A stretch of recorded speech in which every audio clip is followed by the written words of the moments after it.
Good evening. Good evening. Good evening. Good evening.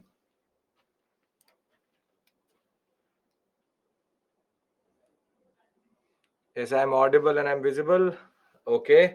I'm audible and visible, right? I have the preview there. It tells me that I am. Perfect. Thank you for confirmation. We'll wait 2-3 minutes and then we'll start.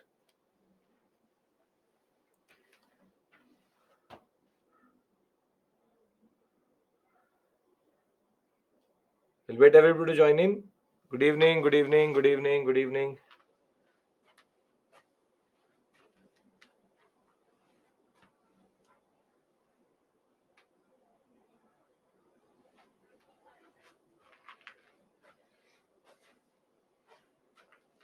Good evening. Good evening.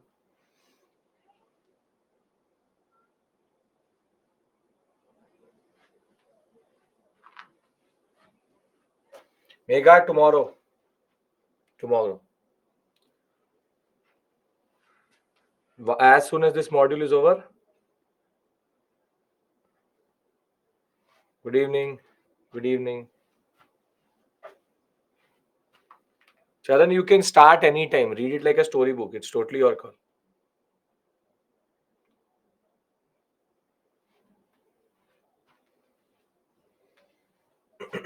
Good evening. Good evening. As always, we'll wait till 5, which is 5 still coming through. Perfect, Prerna. If you found that useful, perfect. Nothing better.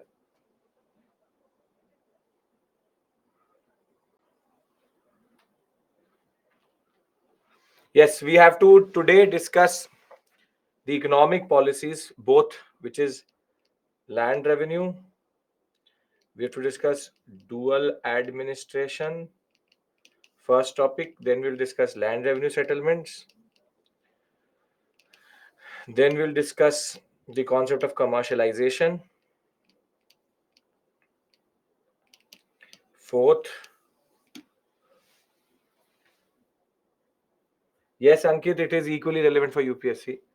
Then we will go for deindustrialization. And we also have to discuss famines and drain, which I think we will reach till famines. Drain of wealth will go tomorrow. Tomorrow we do previous year questions vis-a-vis covering everything from the first to sixth module. There are 7 to 8, 9 questions which have come. We can discuss that. That's very good. Very, very, very good. Nitya, getting 8, 9 out of the 15 questions is what we want also. And explain judicial setups. As I said, you have to understand criminal and civil, and then also understand in between that how there is a movement. What do you mean by that? Is that you have in revenue administration 4 tiers, in criminal administration only 3 tiers, and some places it is 6 tiers also. So just remember the structure, and that is more than enough. Okay.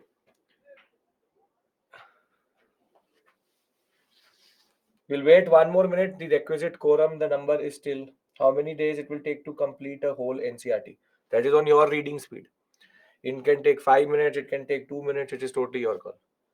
Or it can take 3 days, it can take 10 days, it can take 20 days. A chapter you just have to read, just ran over and above. You have to read it, not learn it. So it should not take you more than an hour to cover one chapter. If that is the case, the whole NCRT will take you maximum half a day or a whole day, maximum. You have to learn the treaties. Obviously, you have to have an understanding of the treaties. Okay. So now our discussion will revolve around a very important concept. A very important concept. Before I begin the concept of economic, you need to understand what is the concept of dual administration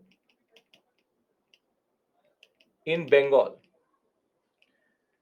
Dual administration in Bengal, which I've referred to multiple times, and you need to understand it. Everyone, we are ready to start? Everyone, come on. Can we start? I know half of you already have another screen in front of you. So I request you to concentrate here when I'm asking you to. So I know I know human nature. I know students very, very well. So I know what you have on in the side, and I know what it is. So okay, we will celebrate his 100 or 200 together, but first concentrate. Okay. Now, dual administration in Bengal, if you remember, there were two positions. Can anybody tell me what are the two positions in Bengal which exist under the Nawabship? Under Nawabship, there were two positions which existed. One is, yes, the Diwan's position, and the other one is the Nazim's position. Nazim's position. This is called the Nizamat control. This is called Diwani rights. Diwani, Diwan, and Nazim. Perfect. So you remember what we discussed previously. Now, when we talk about Diwan and Nazim, Diwan is revenue administration, and this is what basically the East India Company got under Robert Clive.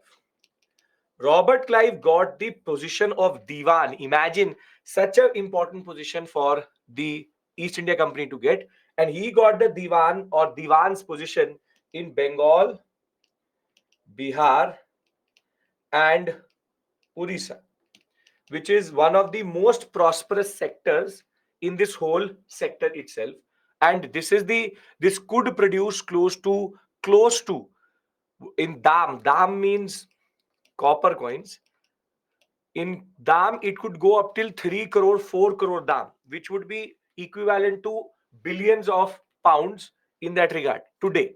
And in a way 1.5 million to 2 million pounds could be extracted from this area if properly assessed and taken out.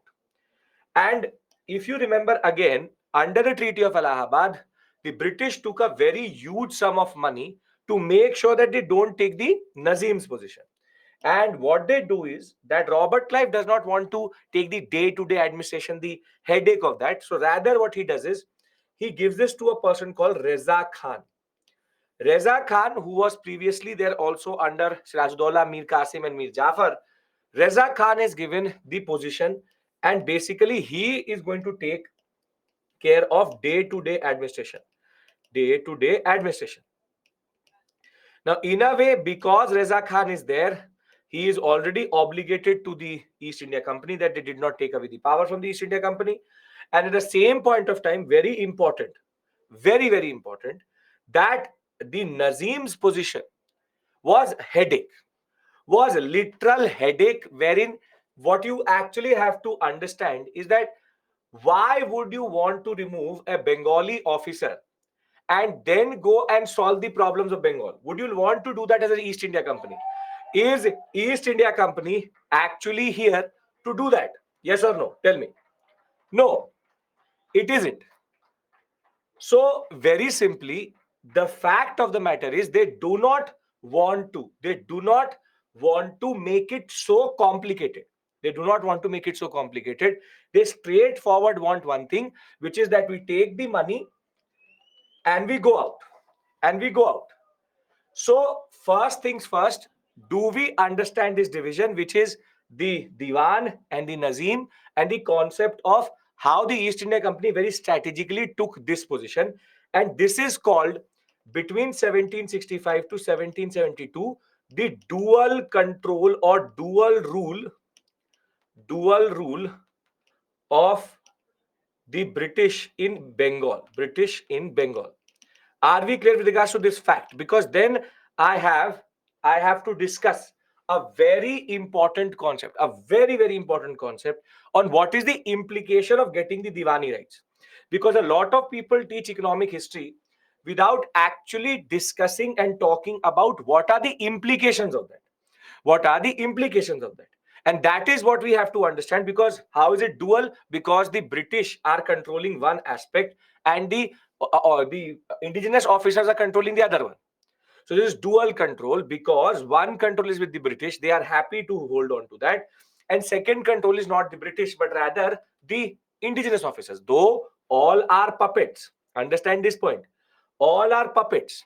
But they are operating like that in India, that they don't want to show in their proper form what colonialism is at this point of time.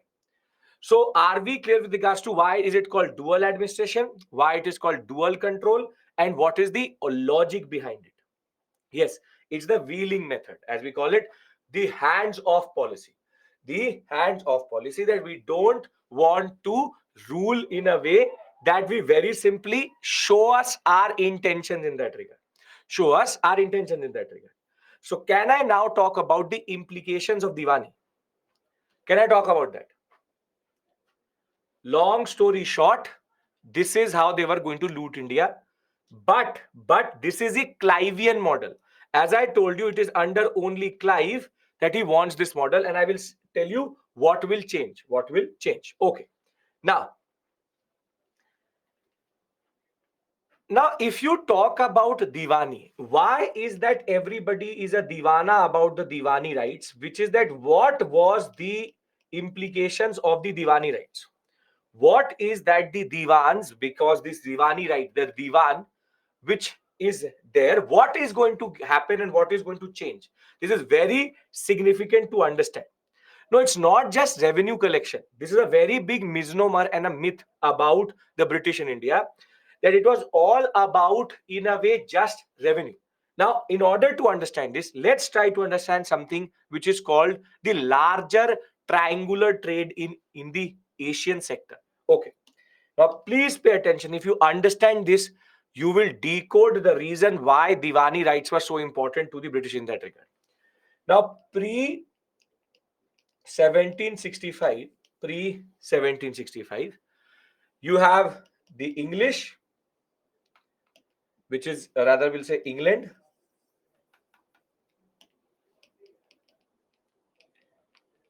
You have China, and you have India. Now, in that context, England, China, India, before pre 1765, the English have nothing to really bring to India. So what they do is that they bring to China and both to India huge amounts of bullion. Huge amounts of bullion. Huge amounts of bullion. Bullion means gold and silver. They bring gold and silver, huge amount of bullion to the Indian subcontinent and to China. And whilst doing that, they used to take from China silk and tea, and from India they used to take at the same point of time a very interesting and important concept, which is spices, cotton, raw cotton, not raw cotton, but finished cotton, and more than that, they are taking other also important commodities. Now, if I ask you in economic terms, the balance of payment here, not indigo right now, the balance of payment is favorable, which is towards which two countries or which one country? The balance of payment or the balance of trade is towards India and China. Very good. So BOP wise, balance of payment or balance of trade, gold and silver have to make foolish leaders greedy. No, it's not that they're bringing gold and silver to make them greedy. It's literally bringing them what we call as gold and silver, because nothing else. See, the English cannot sell anything to India and China. We are self-sufficient continents or subcontinents in themselves. So here you have positive, and there's a very big negative here. A very big negative balance of payment towards England, and England is draining and bleeding gold and silver at a rate which is very, very big. So they bring in the money, they fraud the money, they buy the commodities, and they take it back. Now, England at this point of time, like the Roman Empire in a way also, that they don't like this system. The English crown, and more than that, the other English officers, the parliament was becoming more and more concerned that this is not sustainable. This is not sustainable. They can't sell. And you imagine, you tell me, can the British sell us anything today? As of today, Do the British have anything to sell us as a way of commodities? Can they sell us anything today? Nothing. Till today, they have nothing to sell us. Till today, they have nothing to sell us. And that was true for at that point of time also. Now, pre-1765, this is a major issue. This is a major issue that the English have to resolve. And now post 1765, there will be a major change in this relationship. You see, you have England, you have China, and you have India. Now, in the Indian sector, they are generating revenue extracted, and this is what I have to teach you. How did they extract this revenue? Extracted by land revenue. You can see, I can see what I'm writing down is there. Just refresh. Settlements. They're extracting land revenue settlements and revenue. Through the land revenue settlements, they're extracting revenue. And now you see how it is going to be a game changer. Through this revenue, in India, they buy the commodities they want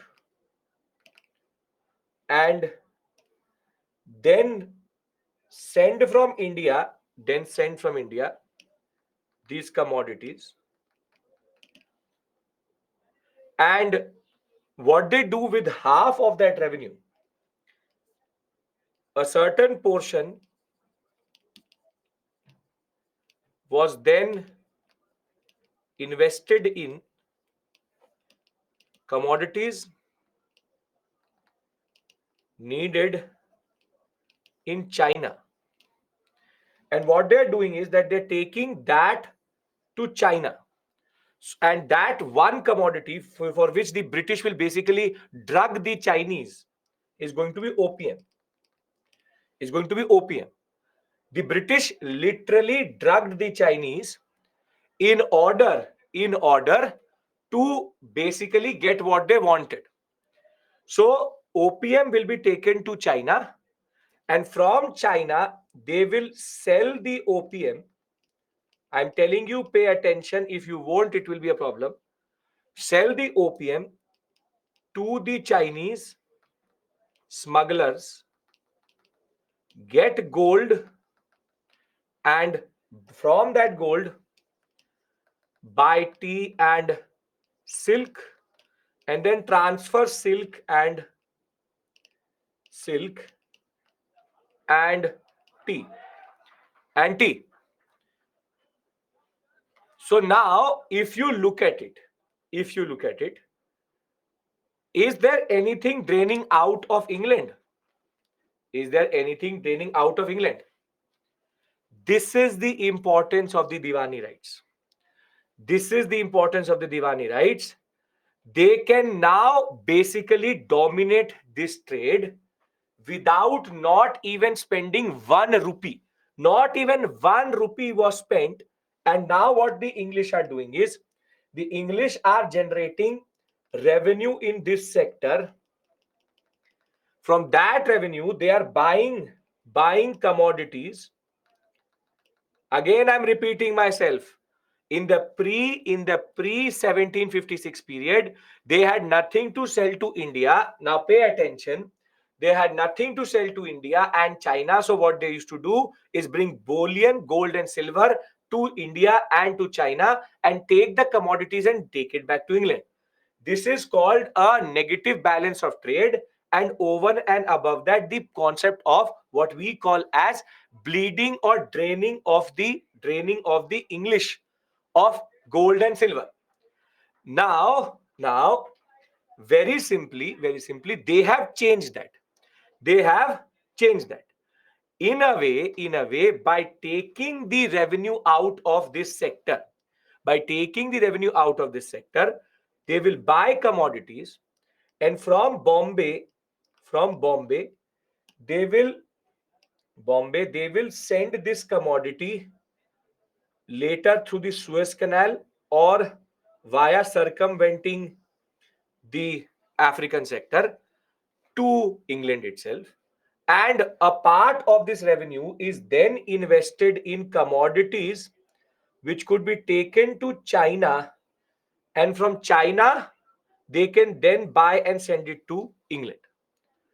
This is a major breakthrough for the British. Major breakthrough for the British, because this can change their existence in India fully. So people tend to underestimate the importance of this revenue, because people tend to not understand that this is called the famous triangular trade between England, China, and India. And this revenue was invaluable for them to change the way they ever existed. From this, now the balance of trade has shifted plus BOP. India has now gone negative, and here also it is negative, because the Chinese are basically drugging themselves to give them gold and silver. They were purchasing commodities from Indian money. Yes, that is the whole point. So they are literally using our own money to buy what they wanted in India and then take that to China also and then take it to England. So it's a very simple system. I'll give you a very simple analogy, and I think it should not be a problem for you. The analogy is very straightforward. Previously, the English used to get money, give it to you and me, and they had no other option. We could not basically we didn't want anything from the English. So you and me, they used to give us money. We used to give them, for example, a a simple straightforward packet of chips. However, now what happens is that somehow I owe something to the British. Now, rather than British giving me money, through my own money, I'm buying that packet of chips, giving it to the English. I'm giving my own money to you to buy that packet of chips and giving it to the English. Somehow, I have now become the source of all revenue in that regard. Getting my point? Are we clear with regards to this? Yes. Are we clear with regards to what is the implication? This you will not find in any book. This is a very important aspect of the British existence in India. Why are we so obsessed with? Why do we say that the Diwani rights change everything in India? Or why is that the Diwani rights was a game changer in India? Is because of this only. That the Diwani rights changed the way British trade happened itself. Now, if you understand this, now I want to discuss with you how did they extract revenue. That is the game changer here. Again, I'm telling you, you all are distracted. That is why I'm repeating third time. Simple, straightforward point. Pre 1765, you have England taking bullion to India and China. They cannot sell us anything. Trade happens in a way of exchange. So they give us money, we give them commodities. This is what the English don't like. By generating revenue in India, they are now taking the same money, buying commodities which they need in India, and then taking it to England and buying a certain portion out of that revenue, a certain commodity which was very common in China, that is opium, giving it to the Chinese, taking gold from them, and then buying silver and buying tea and silk and taking it to England. Simple point is England has now changed the whole shift of balance of trade towards them. It's now bleeding India of revenue, which we call as drain of wealth. Because see, there's a very big misconception. Please understand this point. Opium, they sell opium to China because they don't sell it to the Chinese. The Chinese did not like it, but the Chinese were not ready to open their economy. So the British, what they used to do is that they used to give these opium to the Indian traders, and the Indian traders used to take it till Macau, and at Macau, the British used to give it to the Chinese smugglers, drug smugglers. The drug smugglers used to give them Chinese gold, and then they used to go all empty-handed and saying that ye gold to hum leke aaye, this is our gold, but it was Chinese gold, and they give the Chinese that gold, take tea and silk like nothing happened, and they went back. Chinese will catch on to this, and that is why we have the opium wars. Now, why am I having this discussion? You do a very simple, straightforward point. There's a misnomer. There's a misnomer. They are selling opium to China to take gold and silver and give. Again, yeah, it's very easy. You're not getting the point. The Chinese again don't want Indian commodities. The Chinese only want gold and silver. But the Chinese are a problem for the British. So this opium, obviously, will you go and sell on the on the nukkad which you are there? You will go and sell cocaine. If that gives you a little bit of revenue, will you go and sell cocaine? Obviously, obviously. And if you can't sell cocaine, then you have to find a way in which you can basically act that nothing happened. This is the cocaine. Opium is afim. It's a drug. Opium is taken to these Chinese drug smugglers. The Chinese drug smugglers will give silver and gold for the opium which India gives to the British give to the Chinese. They take that gold and silver, act like nothing happened, and then they go to China, go to Canton, which is the only port which is open, give that gold and silver, take the silk and tea, and take it to England. If you understand this, then how is it so difficult to understand? They want silk and tea, and they want these things from India. India is now buying it for the British. Forget opium. India is now buying for the British everything what they need in Asia and sending it to England. I am not spending one more minute on this fact because it is not that difficult to understand. So they take silk and tea from China. Yes, that is the whole point of this discussion. Can I move on? From where did opium, the British got opium? Dinesh, I will tell you something called commercialization of agriculture. They will categorically start to produce opium in Patna and Bengal and Bihar sector. That part, if you allow me, I will reach there and discuss. See, I'm telling you one thing. I'm telling you one thing. Why am I having this discussion with you is very straightforward. There is a misnomer. There is a misnomer and there's a myth कि British आए, लूटे चले गए. That the British came, they took that revenue, put it in their pocket, and then went back to England. This is not how India got looted. This is not how India got looted. There's a very nuanced way in which the British looted us. The drain had multiple channels. The drain had multiple channels. And commodities were much, much, much more valuable to the British than actual money. Please understand this point very categorically. Because in the WhatsApp universities which you are seeing, in the books which you read, in the non-nuanced history which is told to you, there's a very big myth in your mind that India sone ki chidiya thi, that India was the golden bird. They came, they took, and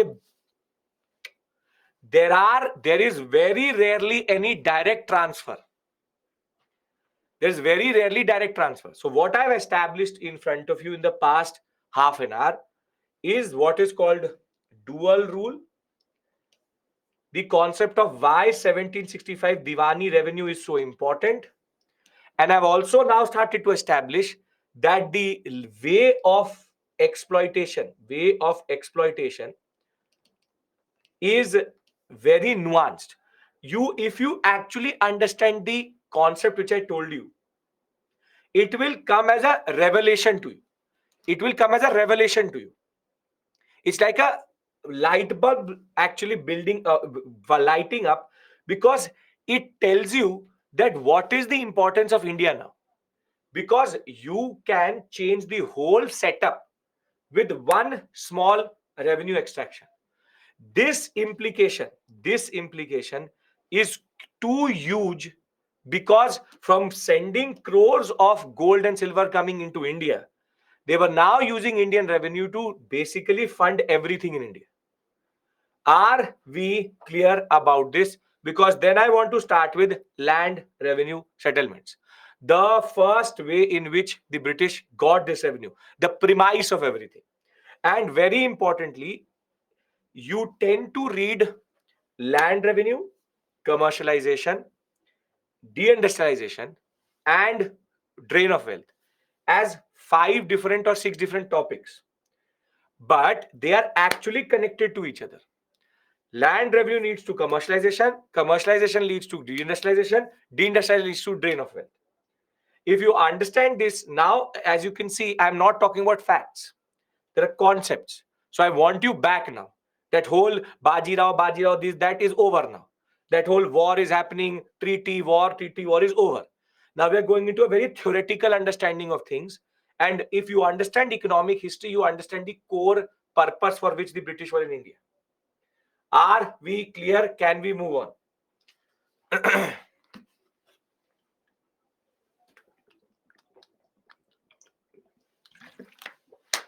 Okay, perfect. Now we're starting land revenue settlements. Okay. The British meet their demand from Indian revenue, increase the taxes exponentially. It's not even taxes exponentially. It's just that whatever revenue they get is actually something which they can use to change the whole scene itself. Now, again, in order to understand this, we have to go to the pre-1765 model of taxation. Model of taxation. The pre-1765 model of taxation is quite straightforward, wherein the state has a demand for revenue,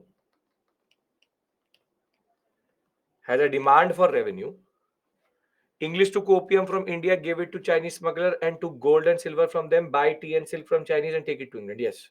Yes. I'll make this public. This would help people who are still watching the match. Okay. State demand for revenue is there.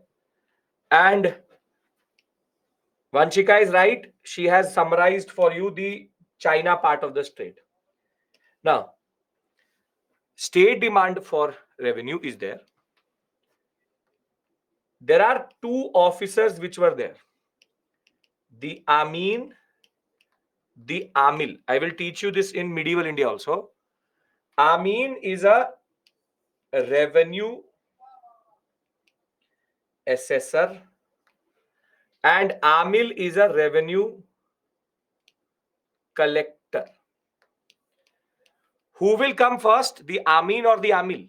When I am a farmer, who will come first, Amin or Amil? Very good, the Amin. The Amin will come first and basically say to me that I want, you have, for example, 1 acre of land. Looking at it, I think you will be able to produce 100 kgs. So your demand for state is going to be 1/10 or 1/3 or 1/6 of whatever it is. Maybe half also. That 50 kgs you have to give to the state. So he will assess and tell the farmer how much you owe him. And the Amil is the collector. He will go and collect revenue when the season is over.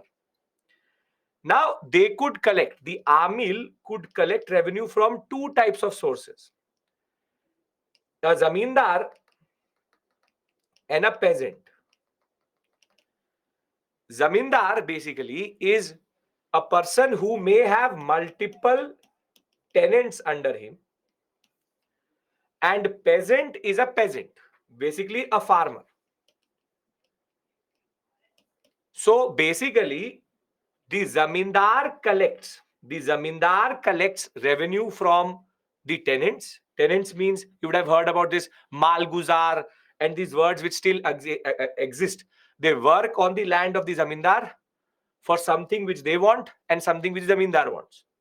So the tenants will produce for the zamindar, and the zamindar is going to then collect. For example, they produce 1000 kgs from all the land he has, and then the Amil will tax the zamindar itself. On the other hand, the peasant is an individual proprietor, one single peasant.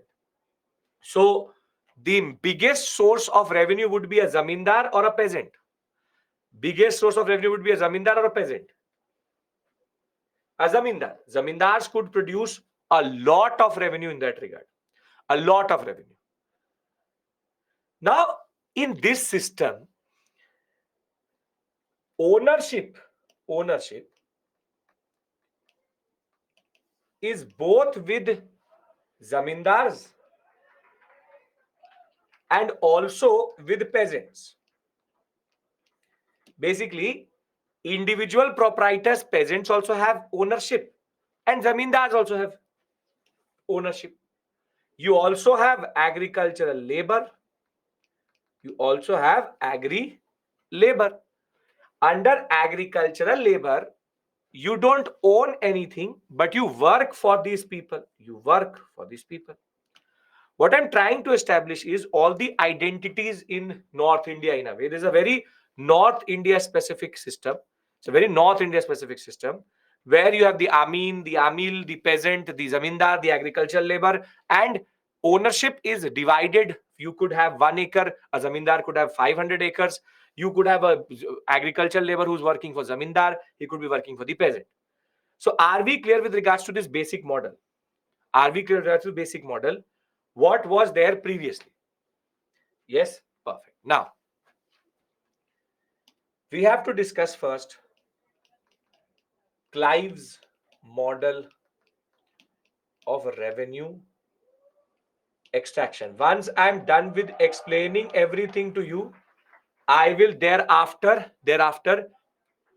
discuss it through the PPT also. Discuss it through the PPT also. So Clive's model of revenue extraction is something which we have to understand. Now, would Clive be a person who would change too many things? Would Clive be a person who would change too many things? No, he's a person who's already having this hands-off policy. We don't care.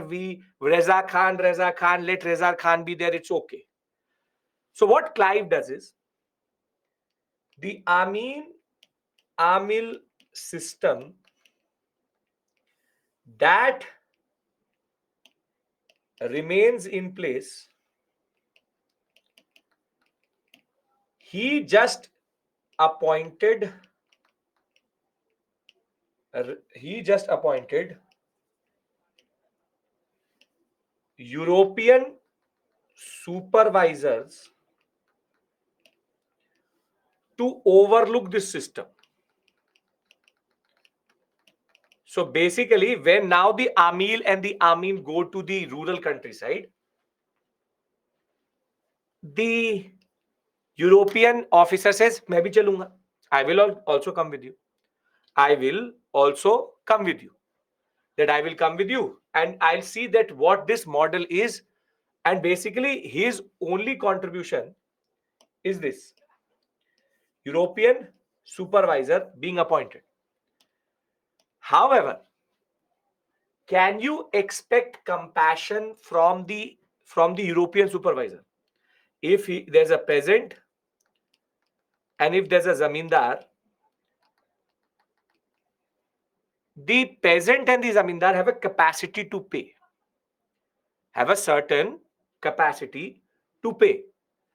However, if you ask too much out of them, they can't give you, for example, if the zamindar's capacity is for zamindars, 1 second, zamindar's capacity is to pay, for example, 200 kgs, and peasant has the capacity to pay 5 kgs, 6 kgs, there's no way you can extract more than that. But the European supervisor insists on over extraction. The European supervisor has no idea of agriculture, no idea of revenue extraction, and he also has no idea how damaging this can be. Now tell me one thing. If one day I have the capacity to pay you 1000 rupees, will I have it the next year also? If I have been overexploited? No. And this is what basically happens. Clive literally destroys the whole agriculture sector. So you understand what Clive has done? He's not fundamentally changed anything. He's just appointed a European supervisor who insists on over extraction, and he is now taking out revenue out of the Bengal countryside.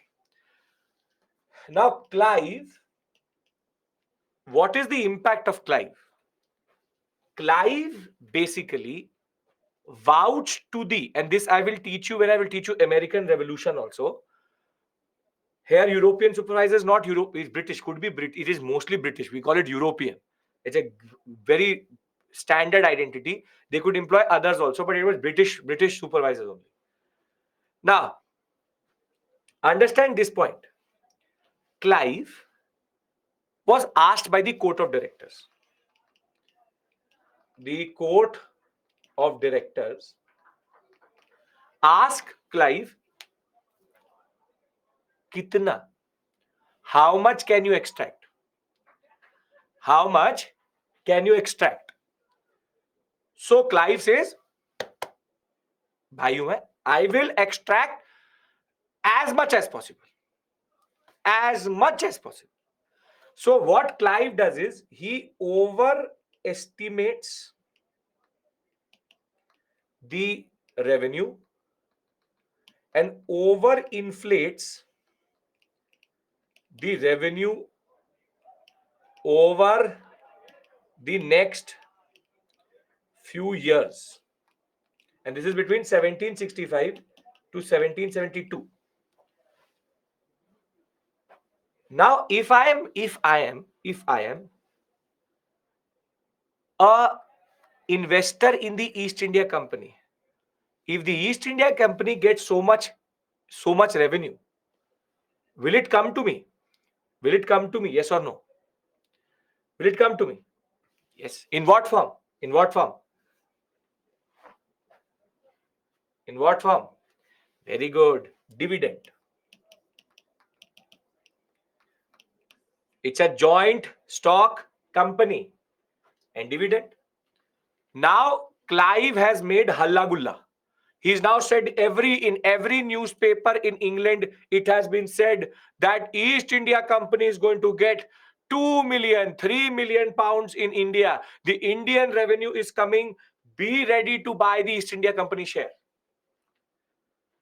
Now, East India Company shares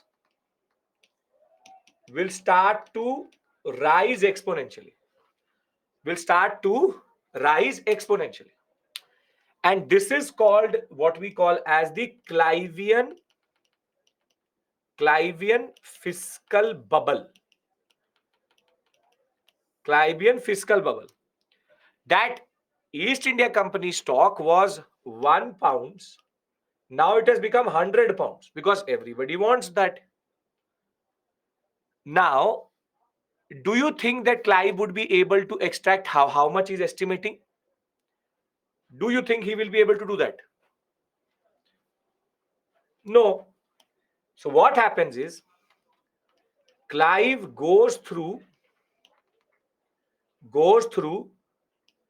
3 to 4 cycles of revenue extraction, over assesses, overestimates, and over exploits. And the revenue is not even close to what was promised. And now I bought a stock for 1,100 pounds. Dividend came chiller, £5. Would I want assessment? Means to assess, to see, to evaluate. I got that share for $100, 100 pounds. I got £5 as dividend. Is there any point holding on to the East India Company stock? Is there any point? No. And basically, as soon as the first round of revenue will come, this will burst and the East India Company will go into crisis and the London Stock Exchange will also crash with it.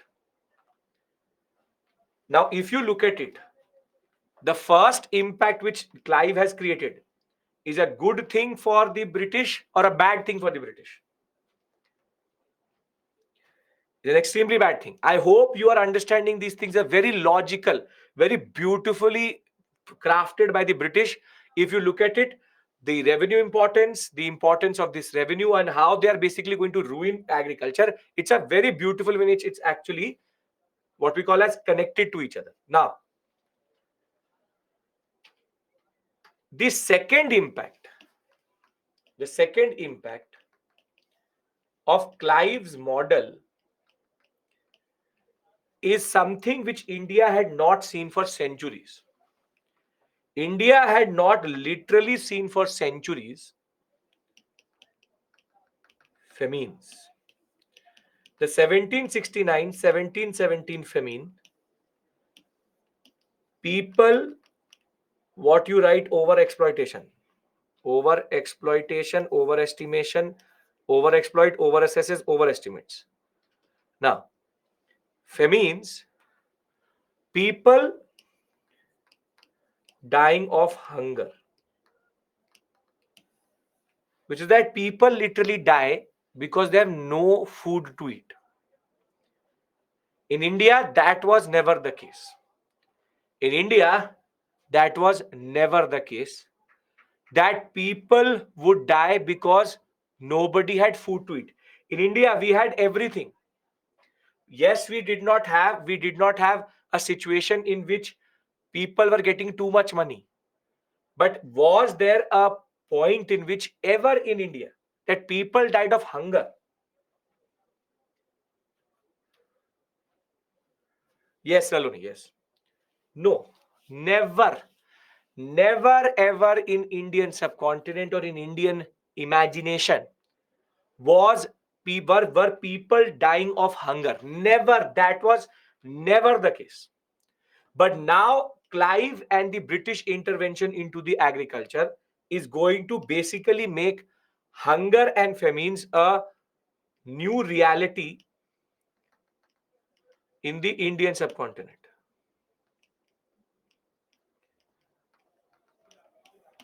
So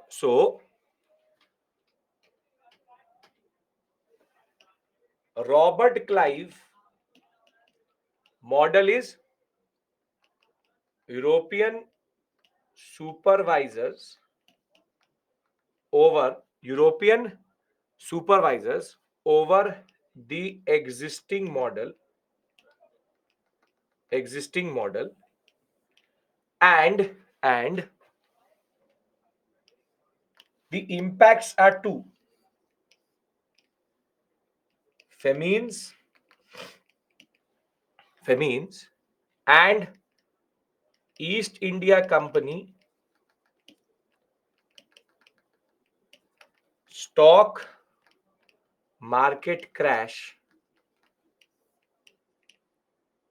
More than that, what is called as the Clivian fiscal bubble, for which even Clive will lose his MP's position.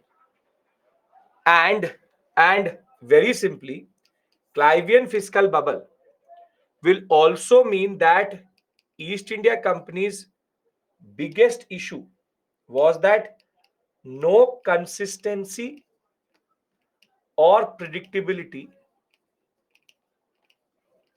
in revenue in India. Do you understand everything written on the screen? Do you understand everything written on the screen? Too many fluctuations. Perfect. Beautiful. Beautiful. Beautiful understanding. Too many fluctuations. Now,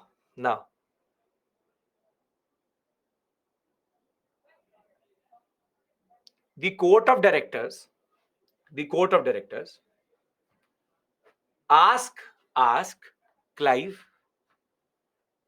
what's up? This is why we send you to India. We asked you to extract revenue, and you have literally put us in crisis and destroyed the agriculture of Robert Clive, or rather destroyed the agriculture of Bengal. Whole of agriculture of Bengal is destroyed, and East India Company is in crisis. So now there are questions which are asked. Why? How?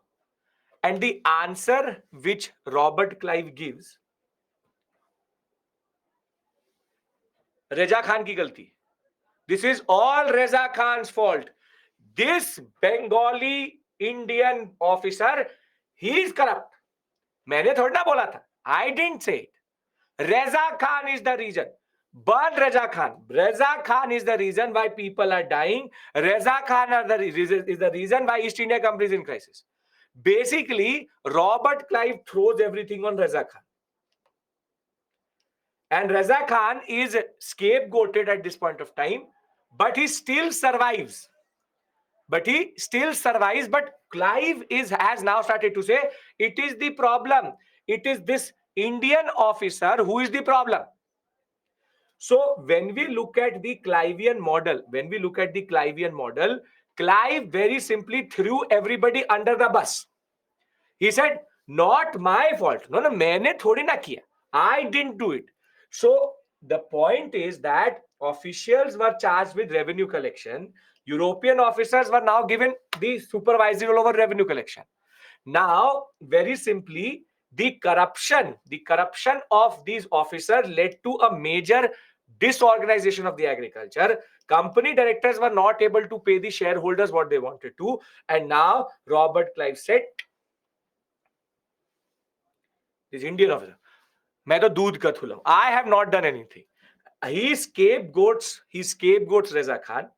And as soon as now Warren Hastings will come to India, he will say that this dual administration is not going to work.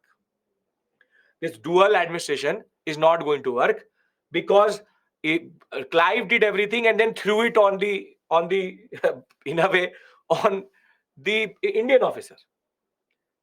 So do we understand that how from the pretext itself the land revenue systems had started to destroy agriculture in India? The first model which we saw was Clive. Clive's impact is so profound that now it is Reza Khan who will be thrown under the bus. It will be Reza Khan who will be thrown under the bus. It is Reza Khan's fault. Everything is Reza Khan's fault. And now Warren Hastings has to find a solution. Hastings model. Can we discuss the second model? Hastings will discuss, then permanent, then Rayatwari, then Mehelwari. Once we cover all of this, then we will take a break and then go for commercialization. Right? Perfect. Now, by Hastings model is called farming out system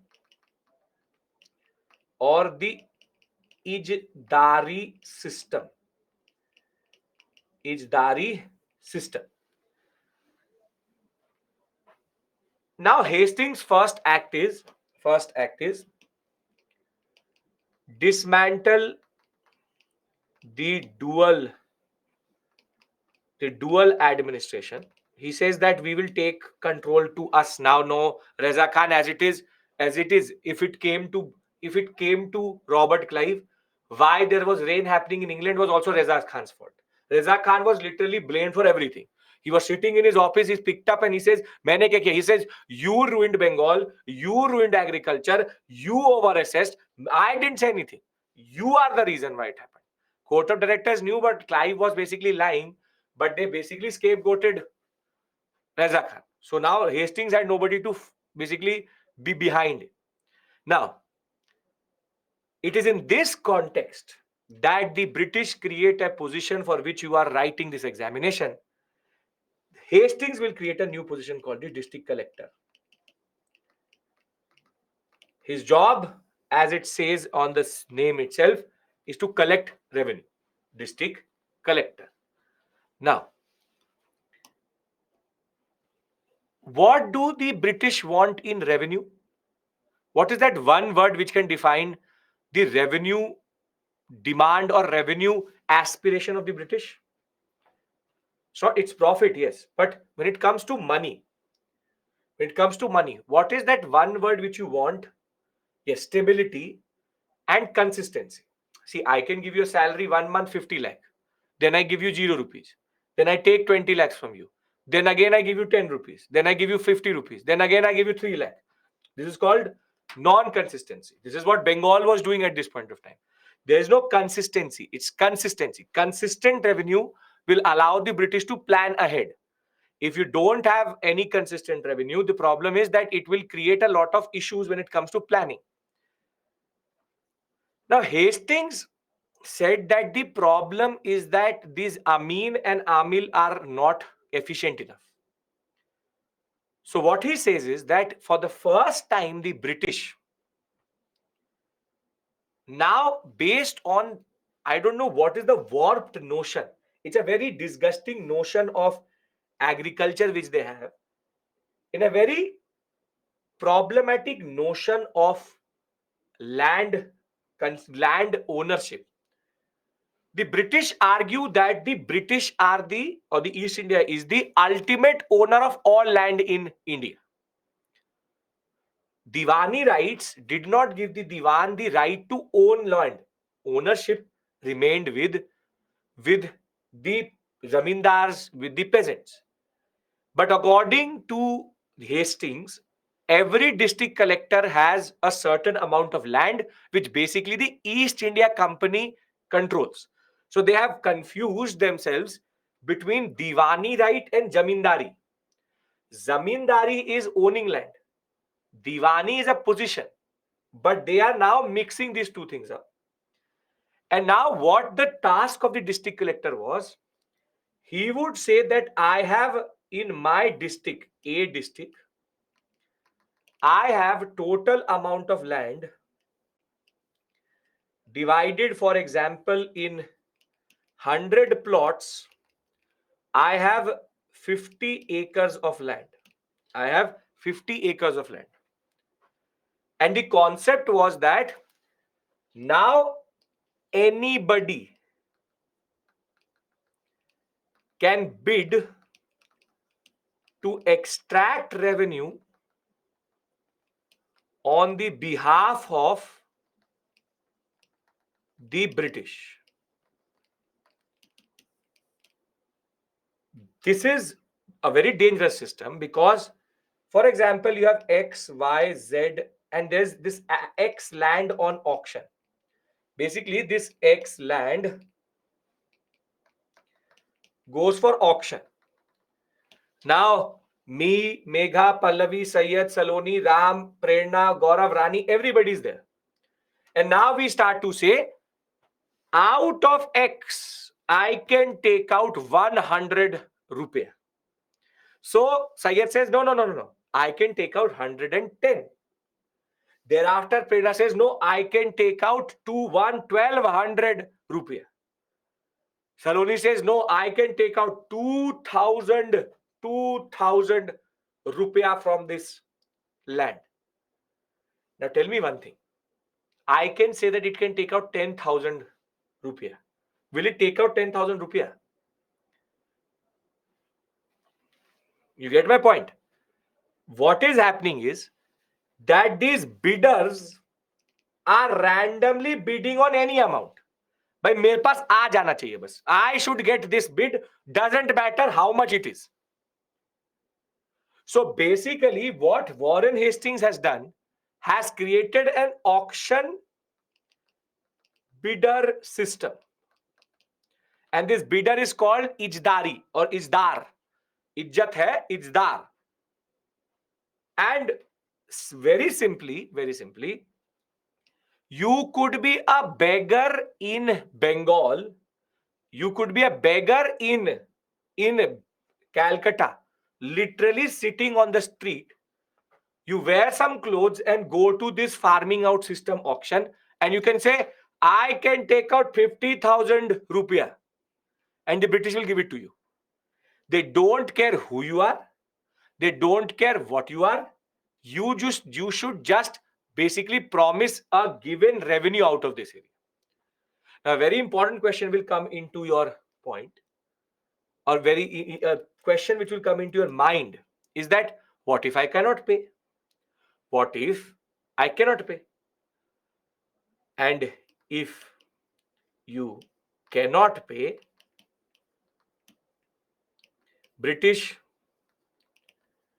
will take back land and rebid it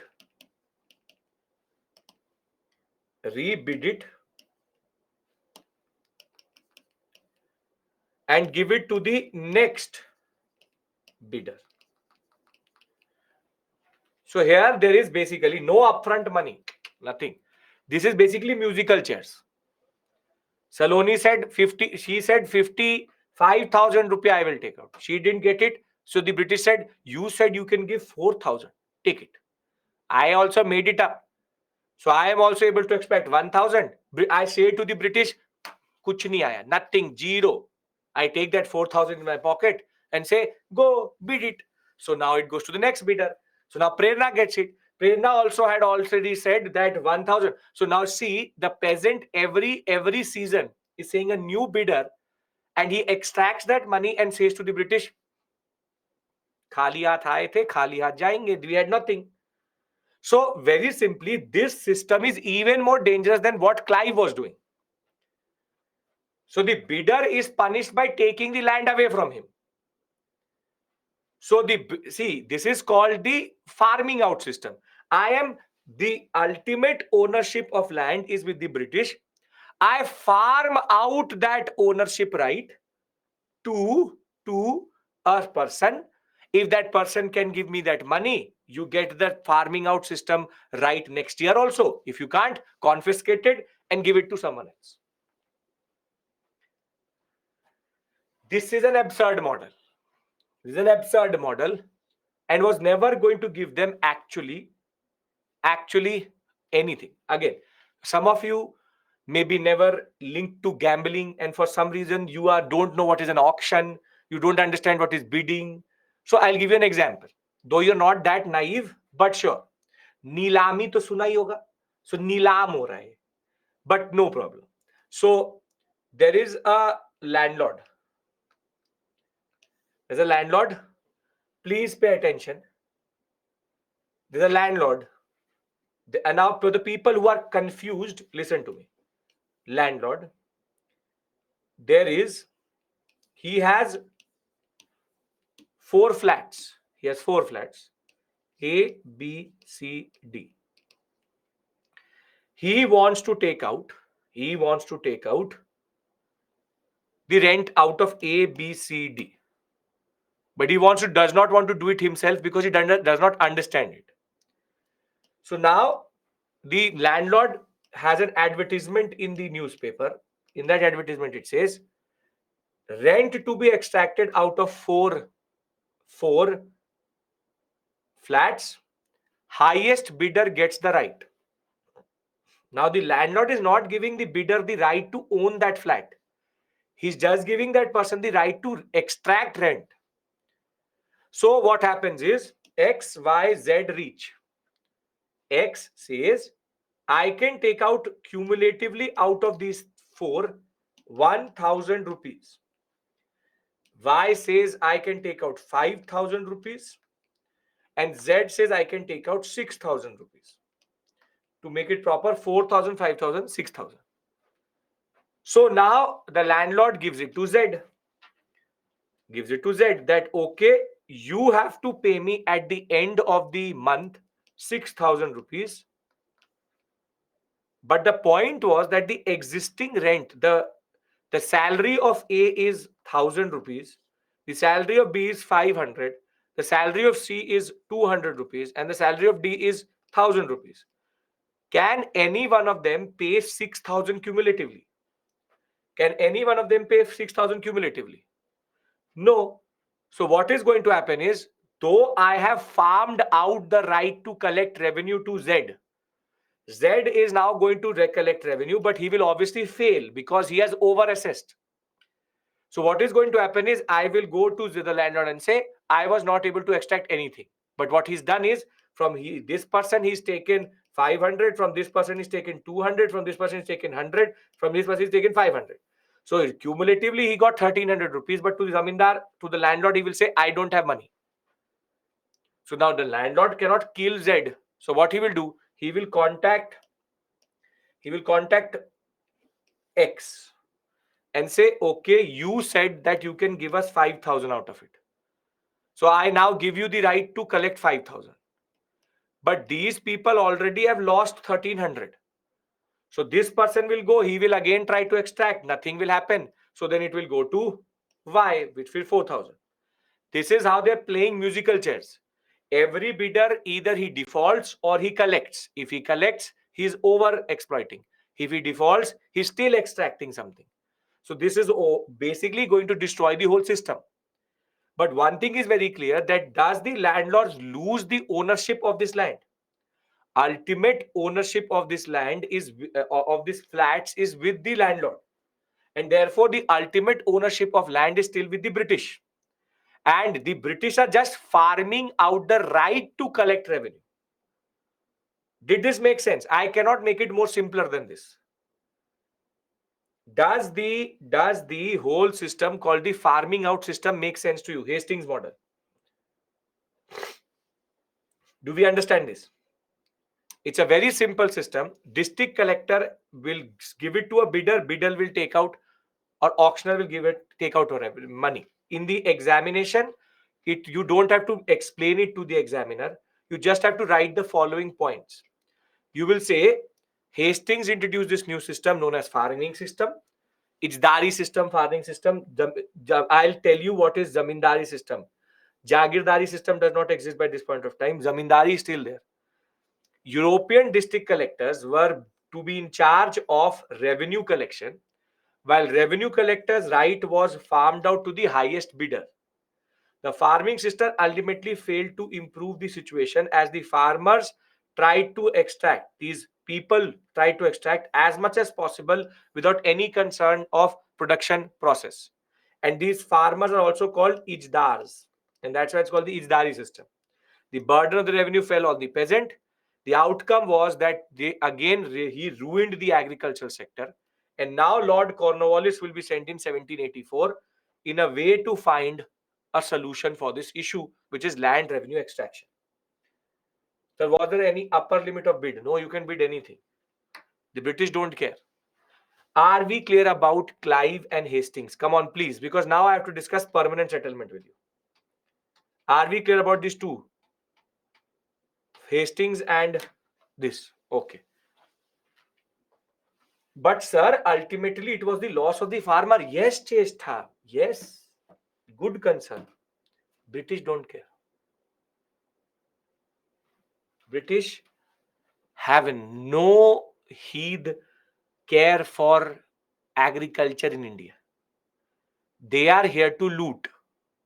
You don't sympathize with your exploited beings. Now, we go to what is the solution for this? No, nothing. Basically, every solution is going to destroy agriculture only. The solution is be sympathetic with the peasants and try to not over assess. Have a detailed. See, the Amin and the Amil used to go for a very simple reason. Amil never came and said that the Amin said that you can give me any revenue. Amin was sent by the Mughals for a very simple reason, because they wanted to understand how much can come out. And the Amil went and always took more than, less than or equal to what the Amin had said. So please understand this point. As much as you know whatever you know about Mughals, Mughal system of land revenue extraction was actually very, very efficient and very pro-farmer in that regard. These bidders are, no, the bidders are Indian.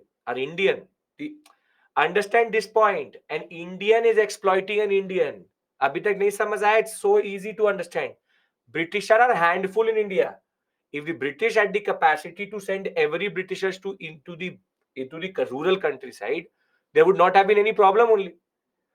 These are the bidders are not European, they're Indian. This is a random beggar, a person, a jamindar, a random person. This is how, see, this is what colonialism is. Corroborators or collaborators. They collaborated to exploit us. Now we talk about permanent settlement. Okay.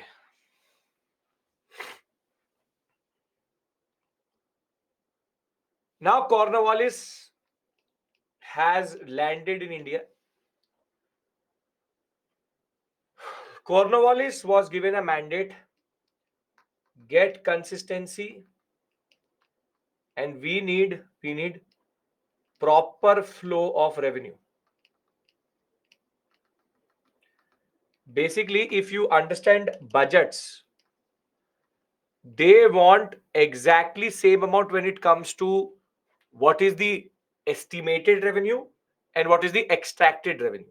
I hope you get this. There's a difference between these two, which is that they have an estimation and they want to meet that estimation. So they basically want exactly same thing or close to it. They want consistency. Now Cornwallis had already seen what Clive and Hastings has already done. Clive and Hastings have already destroyed the agriculture, but consistency is still not coming. So Cornwallis himself is a landlord. He's a landlord, basically a zamindar. So Cornwallis comes up with this concept that let the district collector not give this right to collect to any random person. Let's do one thing. Let the district collector go in an agreement with zamindars. Zamindars are very common in North India. Very simply, we will settle with the zamindars.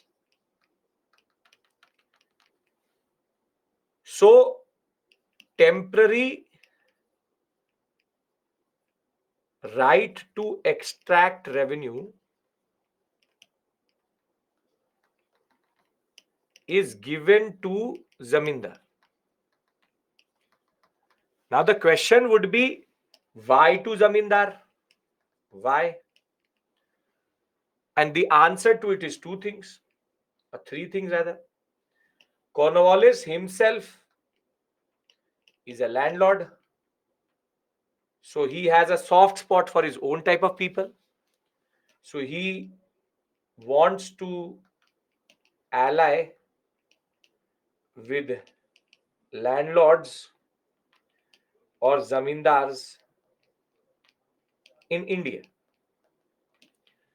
Second, zamindars are fewer in number. Fewer in number because peasants could be 3 lakh, zamindars would be maximum 50,000. Fewer in number vis-a-vis peasants. Cornwallis is a Britisher. Yes, yes, yes. Lord Cornwallis. And this also allows one more thing, which is the wealthy and powerful section of society gets loyal to the British. So if you want to ally, why would you ally with the beggars of India? You would rather want the zamindars to be with you. By choosing the zamindar, they're doing three things. First, himself, he's a landlord, so he has a bias, fewer in number, and wealthy and powerful section coming closer to the British. Do we understand why zamindars? That's a very standard question which can come. Why zamindars? Yes, okay. Now the point is, then what is the model? What is permanent settlement? Then what is permanent settlement? Under permanent settlements, zamindars are Britishers, not only Indians. Again, Payal, how can there be zamindars who are Britishers in India? Why are you not understanding something? These are Indians. Somehow you are all coming back to that same point, ghum ke ki, how can it be that the Britisher is doing it's zamindars are Indians. All of them are Indians. Indians extracted Indians. Indians beat up Indians. We were the ones who exploited our own self. So if you don't understand through wars that we are the ones who are basically shooting ourselves in our own leg, this is where zamindars are also Indians. Everybody is an Indian. The policeman who used to beat up Bhagat Singh was also an Indian. Everybody who was around was Indian. There were not more than 10 to 15,000 Britishers in India, but they ruled over 4 crore to 5 crore Indians. So Indians are exploiting Indians. This is called greed. This is called myopic vision. This is called human nature. This is what you call whatever you want to call it. That is the point.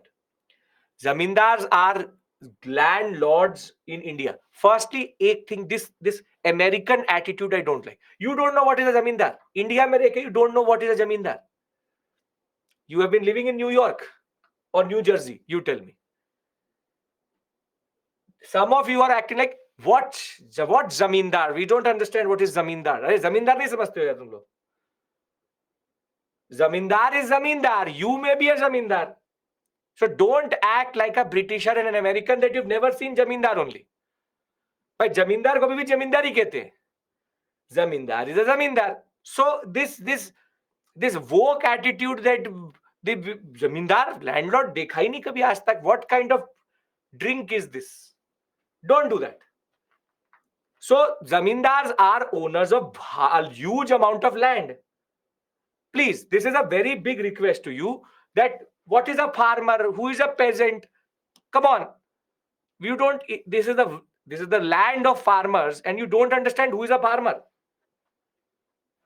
So the people who are coming from America, yes, they are called zamindars, and Indians are exploiting Indians. Can I come back to the story?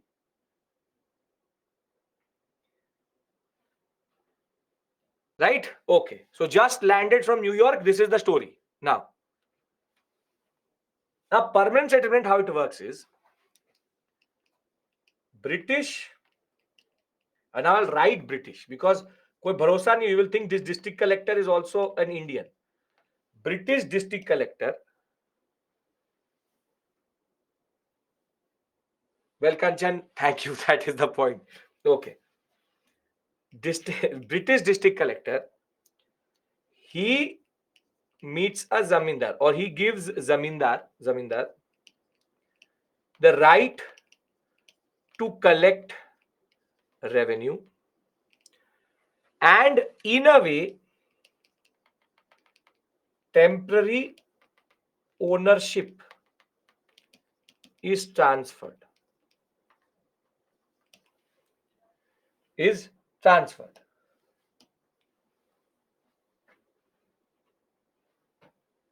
Now what is the job of the zamindar? He should at the time of being contacted by the district collector, the British will tell the zamindar what is their aspiration of revenue. So understand this point. The zamindar is not saying anything at this point of time.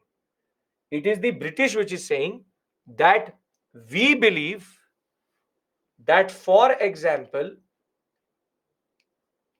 11,000 rupiah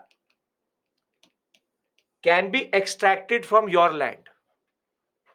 11,000 rupiah can be extracted from the land which we are giving to you. Now the zamindar's job was 10/11th of the revenue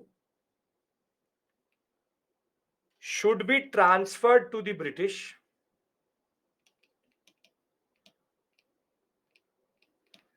and 1/11th will remain with the zamindar. And why is it called permanent settlement? This amount, which is 10,000 rupees, this amount will never change, permanently fixed. So if next year 12,000 rupees is generated, he got 1,000 rupees that year, any improvement in yield will be transferred to whom? The zamindar or to the British? To the zamindar. So the concept was that the zamindars would improve agriculture so that the zamindars share increases. Now what it is doing is, it is doing two things at once. It is doing two things at once: incentive to the zamindar and consistency to the English.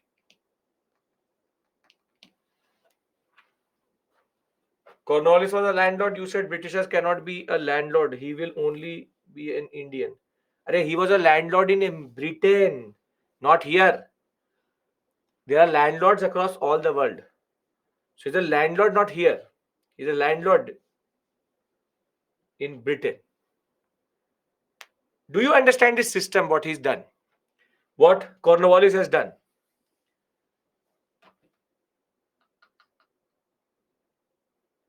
Now, even if they get lost, zamindar liable to pay the amount side. Yes, that is, you're coming to the loopholes. First, tell me, do you understand the system? What is this concept of 111, 10, 11? How does it solve the problem for the British? By giving them consistency in revenue. And how does it at the same point of time create incentive in their mind for the zamindar? You understand this concept? Everybody needs to say yes or no. Yes. Zamindar will improve to 1 lakh, British will only get the same amount. Yes, because the British have said, we have permanently fixed our, we want 10,000. Now you can extract 15,000, you can extract 9,000, you can extract 8,000, you can extract anything. You can have a natural calamity, but still you have to pay the 10,000.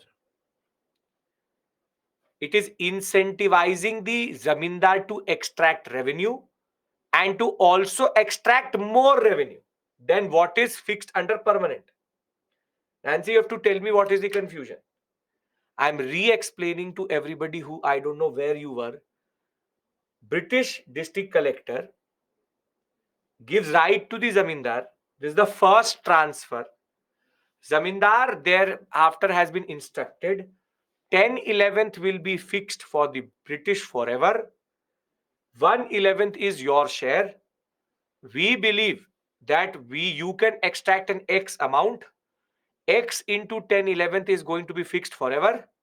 X into 1/11th is variable. That variable can change if you want to extract more, but 10,000 rupees or that X amount has to come. The proportion has been fixed, so in a way the revenue has been fixed.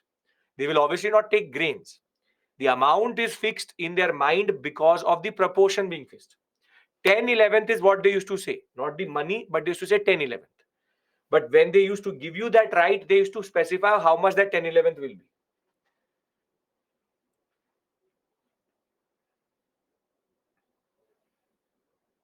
Yes. Yes. If 8,000 revenue collected and additional 2,000, who will pay? The zamindar will pay out of his pocket. Arey, why are you looking for justice in this system? Is this system just? Obviously not. Try to understand this point. The British don't care. I'll tell you, if you can't pay that 8,000, what is going to happen? Or if you can't pay that 10,000, I'm coming to that. I'm asking you a simple question. Do you understand it? Mechanics, I will tell you how it works. Zamindars are going to collect the tax and give it to the British. Basically, the British has now made the zamindar the landowner also, Amin also, Amil also. Everything is now zamindar. So you don't have to pay the zamindar because according to them, the zamindar is getting something. Now, what is the impact? What is the impact? the impact is of permanent settlement.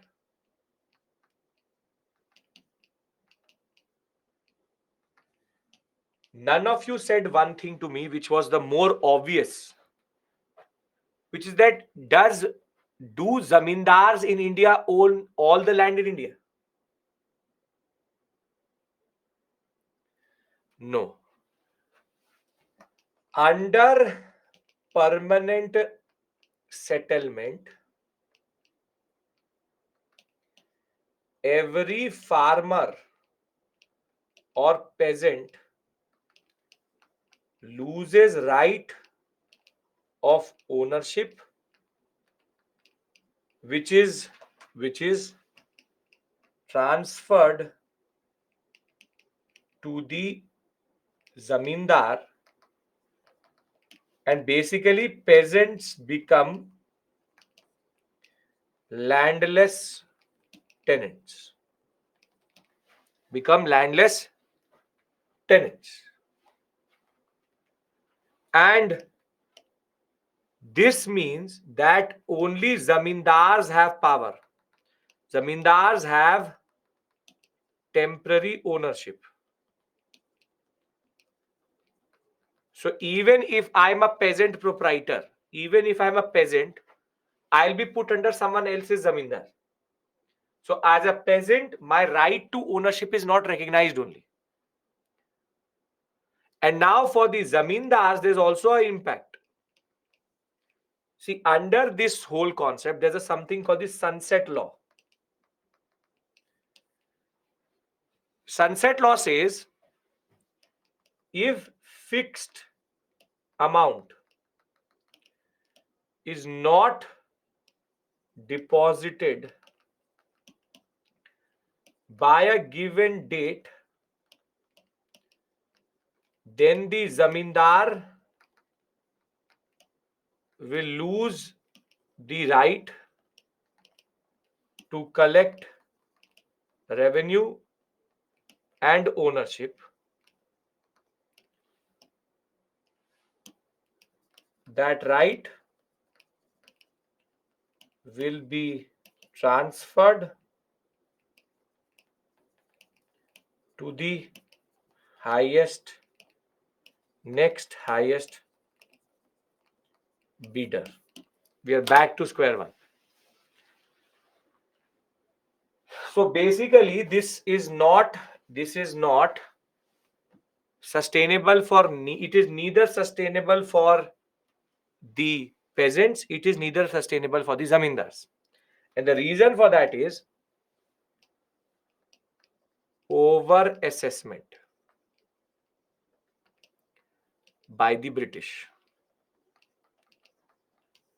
They never ever actually asked for the realistic amount. In a way, they made sure that the zamindar would lose. Permanent settlement is a very dangerous system. Permanent settlement in one blow gives all the rights to the zamindars. So the customary rights of peasants is gone. Peasants become landless agricultural labor. And zamindars, though happy initially, but if the capacity of the land is to pay only 5,000, how can I pay 10,000 and also get 1,000 more? That cannot be the case. And in Bengal, what used to happen is called absentee landlordism, wherein the British gave you the right as a zamindar.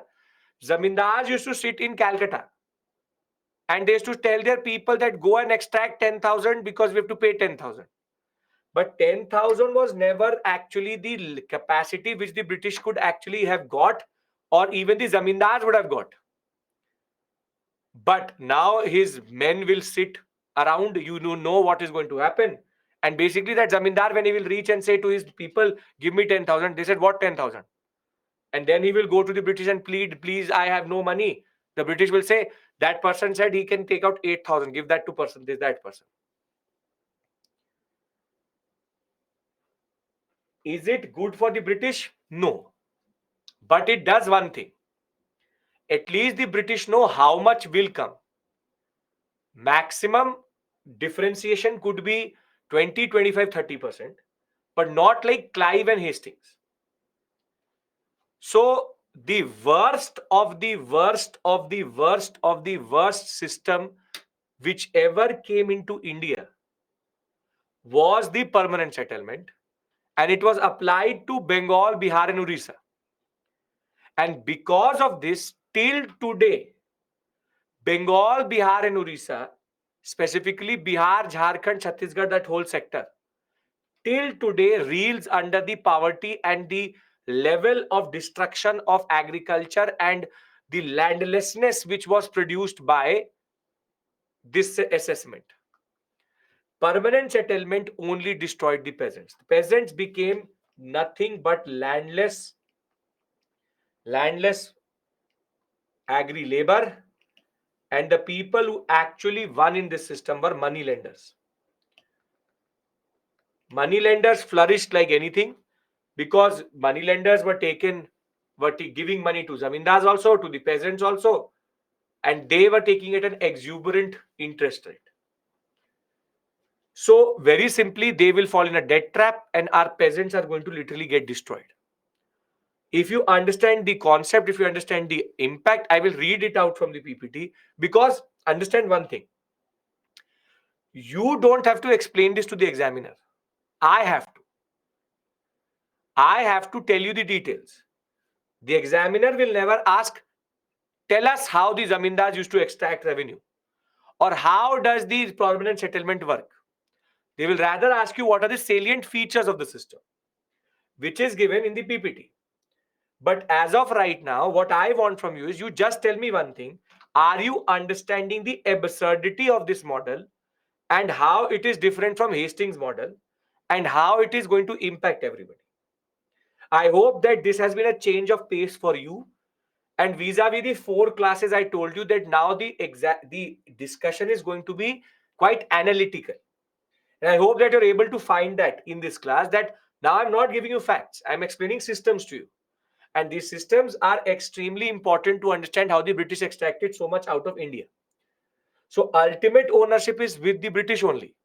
Because if the British has the right to take ownership from you and give it to someone else, who is the one who is having ultimate ownership? It is me. So let's read this system out, and then we will. I'll give you a break because I can see all of you are already deteriorating. So now, the permanent settlement, there was a realization that the existing system was impoverishing the country, ruining agriculture, and was not producing regular and large surplus of money for the company as they had hoped for. Company traders also suffered because of the difficulties in procuring Indian goods to export to Europe. Now, there was a whole new lobby which will develop in Europe, from Alexander Doe to Henry Purlow to Philip Francis and Thomas Law. Please remember their names, very, very important. They said, why don't we just fix the tax permanently? And the idea of permanent settlement will come through what is called assessment forever, and will be applied to Bengal, Bihar, Orissa, UP, Andhra Pradesh, and MP. And very simply, it will be done under Cornwallis's supervision. Now, it was a landlord-based system. Landlord would invest money in, this should be 1/11th, not 110, 1/11th. The landlords would invest money in improving the land. As with the state demand being fixed, the whole benefit of increased production and enhanced income would go to them. This would ensure that the company also gets a regular tax. Land revenue, since it was going to be fixed forever, it was fixed at the absolute maximum. The fixed amount was 1/11th portion of the revenue, and 10/11th for the government, 1/11th for the zamindar, and the tax rate was even higher than the prevailing rate of interest in England. How much is 1/11th in percentage? Sorry, 10/11th in percentage. If we need percentage as demand, what is that? What is the tax rate in percentage? Yes, it can't be 110% out of 100%. Let's take it 90%. Would it be correct to say 90, 91%? Would it be say correct to say 90%? Yes, 90%. They are asking 90% of the tax. No ruler in India ever had the guts, and more than that, the audacity to ask for 91% of your share as your income. Imagine that the income tax department in India today says you earn 1 lakh rupees and 90% is your tax. It's an absurd amount of money which the British are asking for. Now, why was the permanent settlement made by the zamindars? I've made the things like this that you understand it well. Cornwallis himself was a member of the landed aristocracy. He was imbued with the idea of improving landlordism. Hence, he had a natural preference for zamindars itself. It was easier to collect revenue from smaller number of zamindars and innumerable peasants. It was also to ensure the loyalty of a powerful class of local population. And the zamindars could sell, mortgage, and transfer right to collect revenue, and land could also be given to their heirs. This was the thing. This was the thought process. Now, did how did permanent settlement affect the peasants? Those who were left out of the system were the peasants who were left on the mercy of the zamindars. Their customary occupation rights was ignored and reduced to status of tenant. A burden of high revenue assessment was thus shifted to the peasant, and by certain regulations 1799 and 1812, if a peasant is not able to pay the rent to the zamindar had the right to even seize the property on which he was working as agricultural labor. So basically, it's a pro zamindar model. But when it came to zamindars itself, they were also struggling. The failure to pay revenue led to confiscation of this property by the government and sale by auction. The new purchaser would then have the ownership right, and this is called the so-called private property which they created. But it can't be private property because you are the ultimate owner of the land. Though it was pro zamindari, it had multiple difficulties. Zamindars had to pay a fixed amount by a certain date, which is called sunset law. Failure to pay led to sale of zamindari, and often it was very hard to collect this demand. It is believed that 96% of all land which was allocated in the first round under permanent settlement had already been auctioned. So 96% of the zamindars actually never ever were able to meet the demand which the British put in. And in the Indian context, this whole sector which you see here went into the permanent settlement. Are we clear about this whole concept now?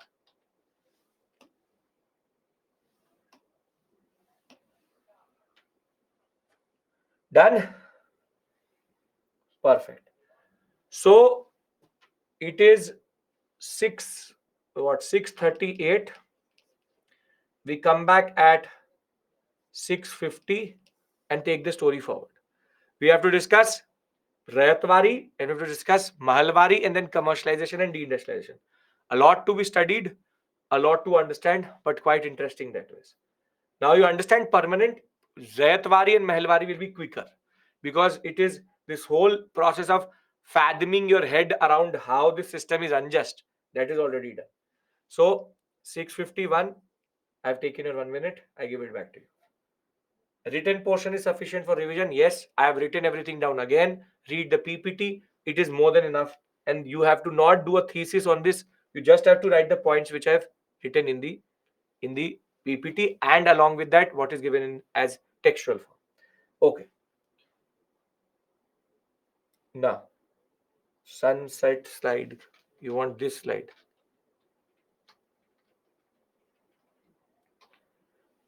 No, not this. You want this? Okay. So we come back at 6:53.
Okay, welcome back. Welcome back. Welcome back. Welcome back.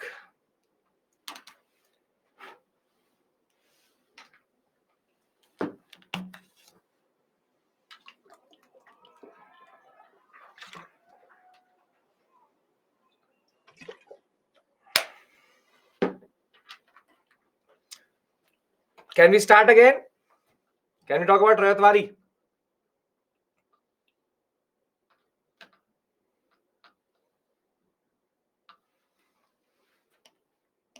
Okay. Now, permanent settlement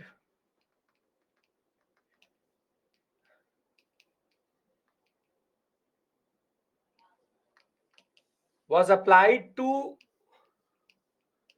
Bengal, Bihar, and Orissa. And see, if you look at the permanent settlement generally, it's not very effective, which we can figure out generally if you understand it. That we generally understand that this is not effective because it is flawed in itself, is it not?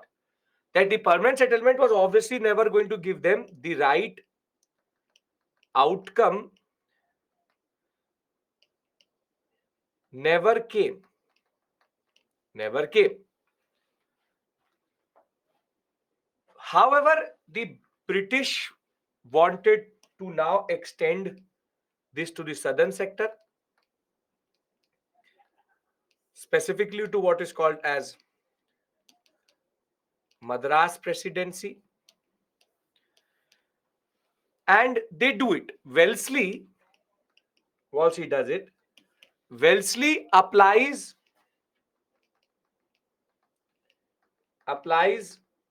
Rayatwari, no, not Rayatwari, permanent settlement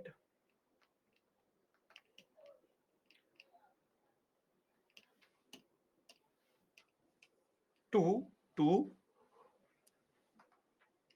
Madras Presidency.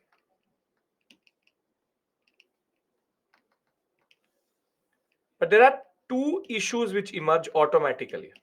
Two issues. See, first things first, that the officers who are appointed here, specifically Thomas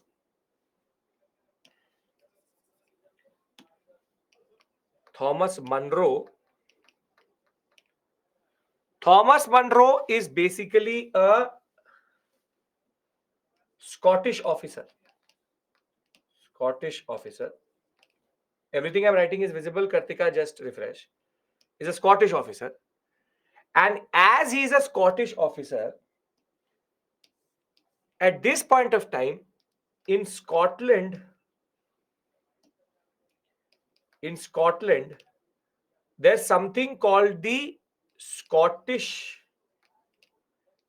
Enlightenment, which is happening. And under the Scottish Enlightenment, peasants were seen as important. They said that landlords are useless, peasants are important. And Thomas Munro, Alexander Reed, these people are actually getting influenced by this understanding. But the biggest issue of applying permanent settlement is you settle with whom in permanent settlement? You settle with whom in permanent settlement? Who do you settle with? The zamindar. There are no sizable number of zamindars. Basically, zamindars are absent in the Madras Presidency and in the southern sector. There are local intermediaries for sure. There are village headmen, but zamindars as a category is a very North Indian thing. Wherein Madras Presidency, there is no zamindar itself. Polygars, Saloni, the issue is that they are not technically zamindars. They are big peasantry, but they are not zamindars. There is a difference between a rich peasant and a zamindar. Please understand this point. There is a difference between a rich peasant and a zamindar. So, are we able to understand why there would be an issue in applying permanent settlement in Madras Presidency? Why there would be an issue like this? This is because the zamindars don't exist, and over and above that, there are polygars. This is a word which I don't want to use because of the fact that basically does not apply properly. It's an optional level understanding. But still, polygars are big peasants, not zamindars. So now Monroe has to come up with a new system. Monroe has to come up with a new system. Monroe and Elphinstone are two very important personalities. Along with that, it was Alexander Reed who developed this concept. So the reason why Madras Presidency there can be no permanent settlement is because there's no sizable zamindari class in Bengal, like in Bengal, and as it is, there's a disillusionment with the permanent settlement that it was not doing anything generally. And Thomas Monroe, Elphinstone basically wanted a new system, and it will be the Rayatwari system which will come under Alexander Reed, but it will be Thomas Monroe who will apply it properly by 1801. Now, can I discuss the Rayatwari system with you? Can I discuss the Rayatwari system with you? Bihar, Bengal sector not understand, meaning you don't understand permanent settlement. Permanent settlement happens with zamindars. There are no zamindars in India, in South India properly. Permanent settlement itself is not giving what they wanted, has destroyed agriculture, and had made every peasant basically a beggar in that regard. So it is obviously not going to work. So Bengal, Bihar, Orissa, the northern sector, permanent settlement will dominate. It will kill the peasantry. Now the Scottish officers don't want to apply permanent settlement. They want their own understanding. Now this will develop what is called as Rayatwari settlement. Now, can I discuss Rayatwari? Is everybody on board? You are very silent. You have to be more clear about this. Are we clear about? Can I discuss Rayatwari with you now?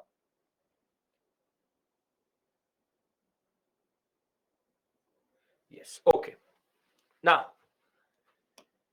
when we talk about Rayatwari, here again you have the district collector. But rather than going with the peasants, with the zamindars, here they find the Rayat. Rayat means peasant. So they settle here, settle with the peasant. The Rayat is given a patta. Patta means ownership right. And whilst giving the ownership right itself, the concept is that the Rayat will be the one who will collect or remit the revenue to the British, and no need for intermediaries. So in principle, is the Rayatwari system better than permanent settlement? Better than permanent settlement? Yes, it is. It is in principle better than the concept which is there, under which the Rayat has now been chosen. Kanchana, it could be that the peasant may have a very big area and he would have under him tenants also. So the point is, he himself is now basically like the zamindar. He himself is now like the zamindar, that either if he's small, he'll collect his own revenue, and if he has 2-3 people under him, he will collect from them and give it to the British. Patta is basically ownership right. Ownership right, temporary ownership right has been transferred to them. And the concept is that the peasant will be told the revenue demand, and once the peasant agrees, then only patta is given If not, they will not go into agreement. Basically, it's a very pro-peasant type understanding. Now, peasant, if he wants, he can go into a patta. If he doesn't want, he doesn't need to go into a patta. Now, the question would be, how much? How much? Are we clear with regards to what is the system? It's exactly the permanent settlement, but now you remove the zamindar, put the rayat, but there's a consent based concept that the British will ask the peasant, do you want to go with this much amount of revenue? If they say yes. If they say no, then they will not give you that patta and the land will go fallow. But if you will say yes, they will give you patta. Okay, you are the owner of this land and you pay us this much amount from the revenue which you will generate. Are we clear with regards to this? Then I will discuss how much and what is the problem in this. If peasant has tenants under him, then he will not work himself on his land. It could be, could not be. If a peasant has 10 acres, he could be working on 1 acre and giving other acres to the agricultural labor. Now, here, in dry land, it was 50% of revenue. In wet land, which is basically very fertile land, 60% of revenue. Subject to change any point of time. Subject to change at any point of time. So Rayatwari is a better system than the whole concept of what we call as the permanent settlement, because what happens is, after, see, we understand the concept why permanent settlement cannot be applied. After this, the Rayat is actually developed under Rayatwari system. Rayats are called peasant cultivators. It created individual proprietary rights in land, and it was vested in the peasant rather than the zamindar. In this system, the peasant or the cultivator was regarded as the owner of the land. They were given the right to ownership, could sell, mortgage, and give that land. Annual agreements were made between the government and the cultivator, who had the choice of accepting or rejecting the agreement. If he agreed, he would get a patta, which became a title of private property, and if no cultivator was found, that land would be left fallow. Is Rayatwari system like peasant have power on their own land? Yeah, the point is here the peasant is considered his own landowner. That is a major difference. That's a major difference, because previously it is, I'll tell you why they are temporary owners, because there's a clause which I'm coming to. In principle, it seems to be a better system. In principle, it seems to be a better system, but basically there are issues which will emerge, which I will tell you. Now, in practice, this will be applied to Madras, Bombay, Assam, and even the Coorg provinces. Taxes were directly collected by the government from the peasant, 50% in dry land, 60% in wetland. Now, the problem is that the rates were high and could be increased to at any point of time. And the problem which emerges here is, if they fail to pay the tax, they will be evicted by the government. Basically, the sunset law applies on the peasant now. So, if the peasant defaults, he will be removed and then it will be given to the highest bidder. Now, tell me one thing. Would the British actually assess the land in the right way or in the most just way? No. What the British did was, again, there is overassessment. So the demand which they're asking from the peasant is too high. Again, overassessment is a problem which these Britishers have fundamentally. They are always asking too much than what they can give. So though there is no middleman, but the tax rates were so high that the money lenders became problematic. So because the peasant has to pay very high interest and a lot of money, previously there was no money lender. But now the money lender has emerged as an intermediary. Money lender has emerged as an intermediary. So the problem here is very straightforward, that in theory and reality, Rayatwari system had multiple differences. In theory, it was a better system, that it would be attractive, equitable, land survey, quality of soil, everything would be taken into consideration. And this was in theory, everything seems to be perfect. But in practice, the demand was too high. And over and above that, the peasants, where they could eliminate, understand this point, where they could have eliminated the intermediary, they created the intermediary. So what they did was that they created an intermediary, which is the money lender. Because the demand is too high. Rayatwari seems to be right, but it in working was actually not. In working, it was actually not. It led to bribery, corruption, coercion. District collectors were becoming more and more corrupt. The revenue demand, revenue collection, police duties were given to the district collector. He became more and more powerful. And when the peasant did not agree, they just evicted that person. So very simply, the impact of the Rayatwari settlement is that even though it was a little bit pro, in the village level, it destroyed the peasants again.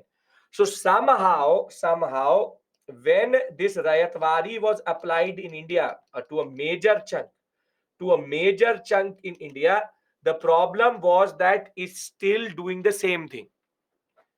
So it is good for the Britisher, but a death trap for the peasant. Yes. So the weakness is the same. The weakness is the same, which is what?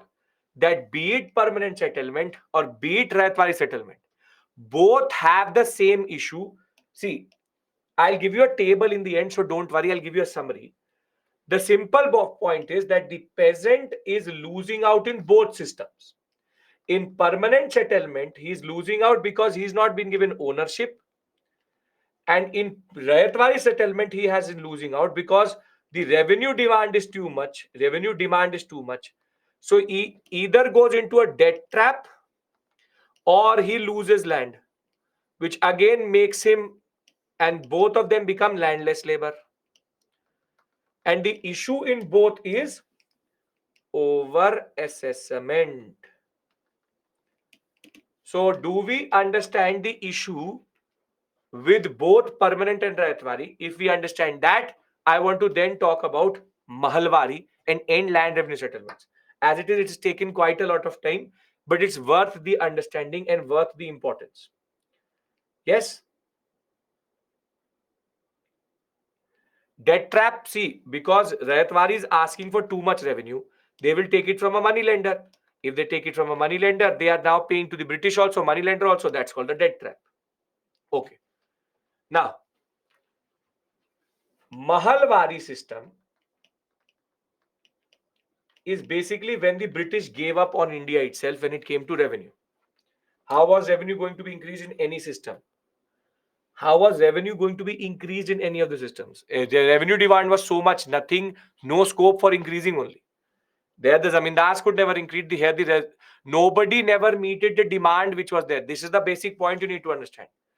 Nobody ever meted the demand which was there for any of these systems. No one, neither the zamindar, neither the peasants, never. Now, see, the British now say that we don't like this way in which Indians are accusing us. हम जमींदार के पास गए तो वो भी problem, हम pageant के पास गए तो वो भी problem. That when we went to the peasant, that is also the problem. When we went to the zamindar, that is also a problem. So this is not right. This is not right. These are Akansha given. Rayatwari was a system which was called by the British also Rayatwari only. These are names which the British gave to themselves. Now, basically, they have tried both.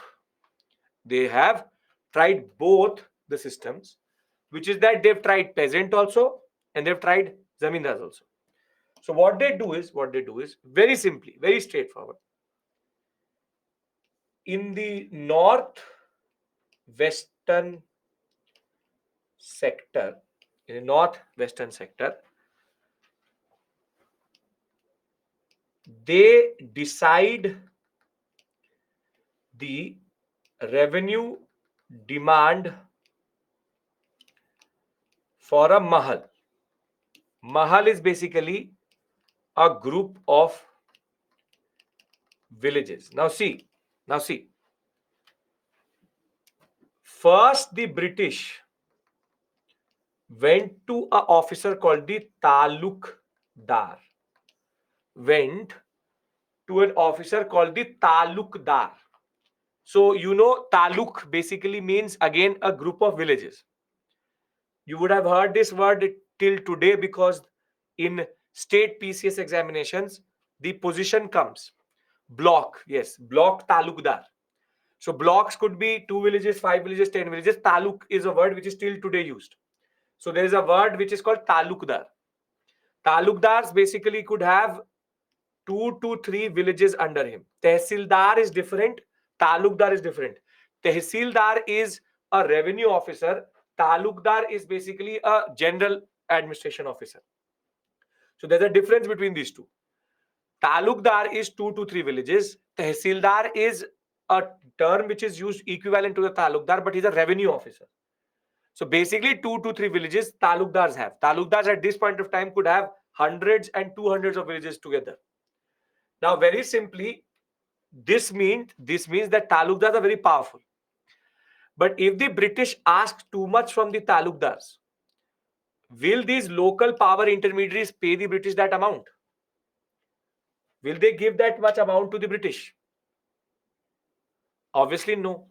So what happened was that these Talukdars rebelled against the British, and the British then had to go to this arrangement. Which is called the Mahalwari system, the northwestern sector. Now, what is the system in that regard? You see, Mahal is basically a revenue unit, could have 2 to 10 villages. Now, what the British do is the district collector decides the revenue of whole Mahal. For example, he could say that the whole Mahal has to pay 1 lakh rupiah. Now, basically, under this Mahal, there could be 5 villages. There are 5 villages.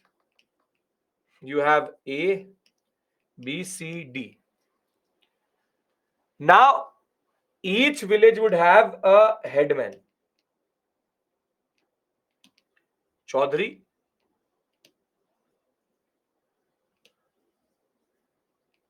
And now the British will say that this 1 lakh rupee,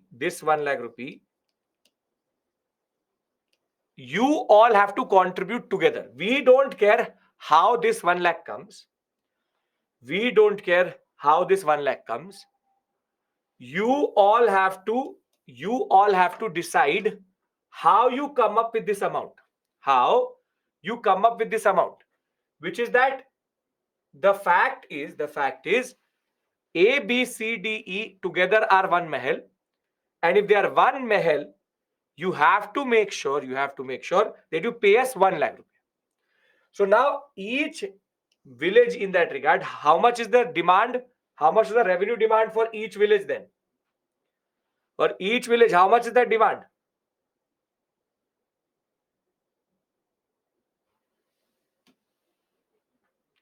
It is 20,000. Very good. Now this headman decides that each farmer how much they will pay. So for example, you had 200 farmers, so everybody pays 1000 rupees. Now you see how the British have played a game here. British don't care about the nitty-gritty. They just care about this revenue. Mehalwari system removes their urge of going into, okay, 100 rupees, sure, why not? They remove their urge into going into the nitty-gritty of the system. But it is believed that the Mahalwari system has elements of both Rayatwari and Zamindari.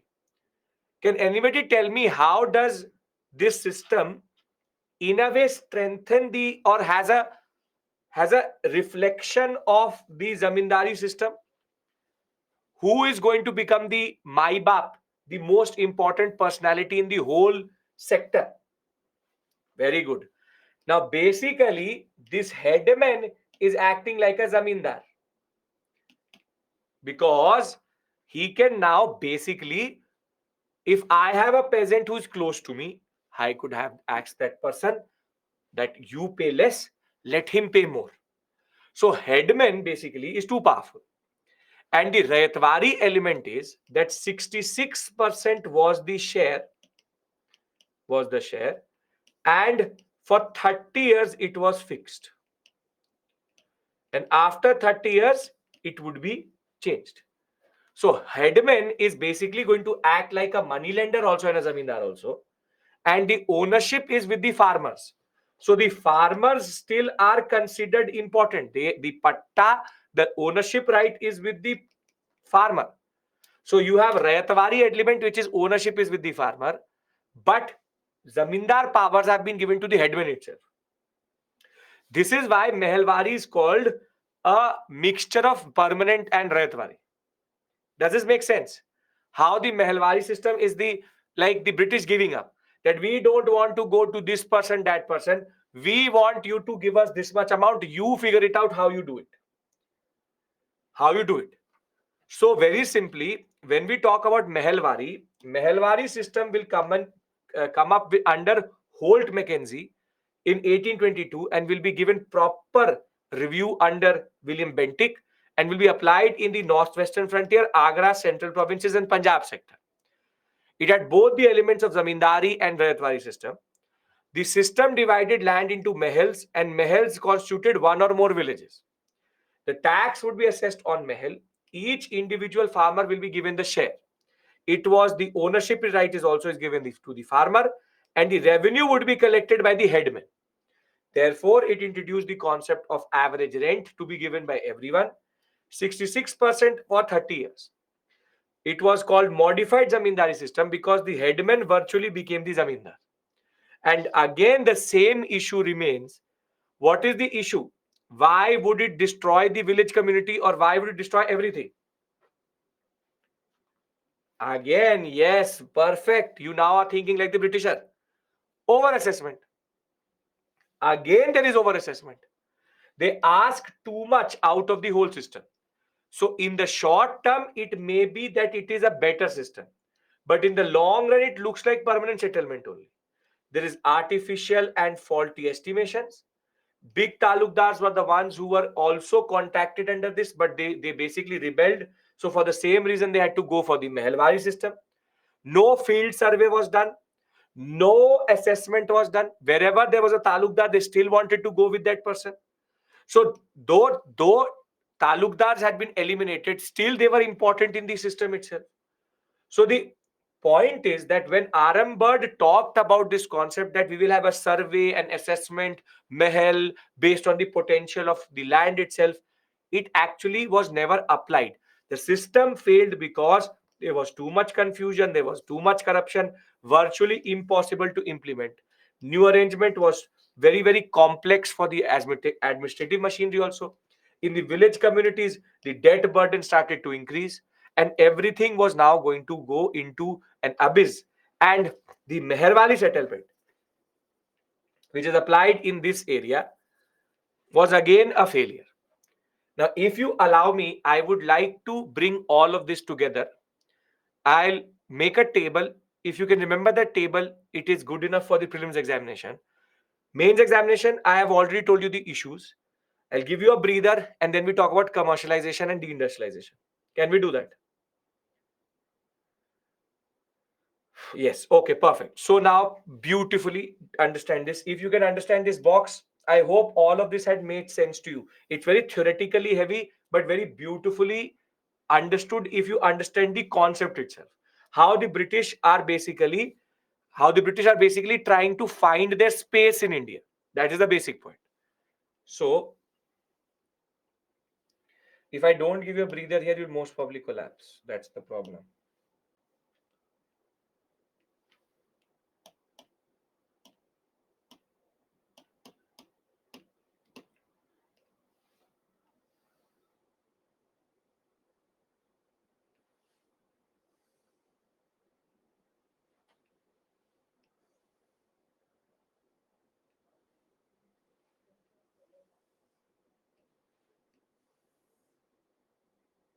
Okay.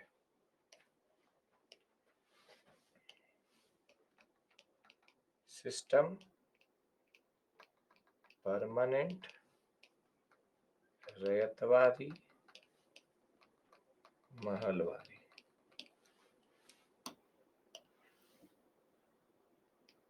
Settled with Zamindar, peasant, Mahal. Group of villages. Thereafter, state demand 90% forever, 50 to 60% can change anytime, 66% for 30 years. Issues: landless peasant, over assessment, sunset law. Over assessment, money lenders, landless peasants. Over assessment, headmen become too powerful, landless peasant. One more column I can add: temporary ownership of land, zamindar, peasant, peasant. Is this a good enough summary for what we've done till this point? Sunset law is in all. Anyway, you default, and confiscation is there. Confiscation. Default, confiscation. That is true everywhere. Now you can remember everything. Remember everything.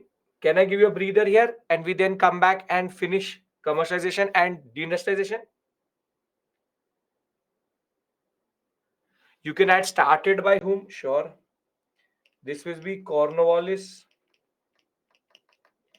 This will be Alexander Reed. And this will be Holt Mackenzie.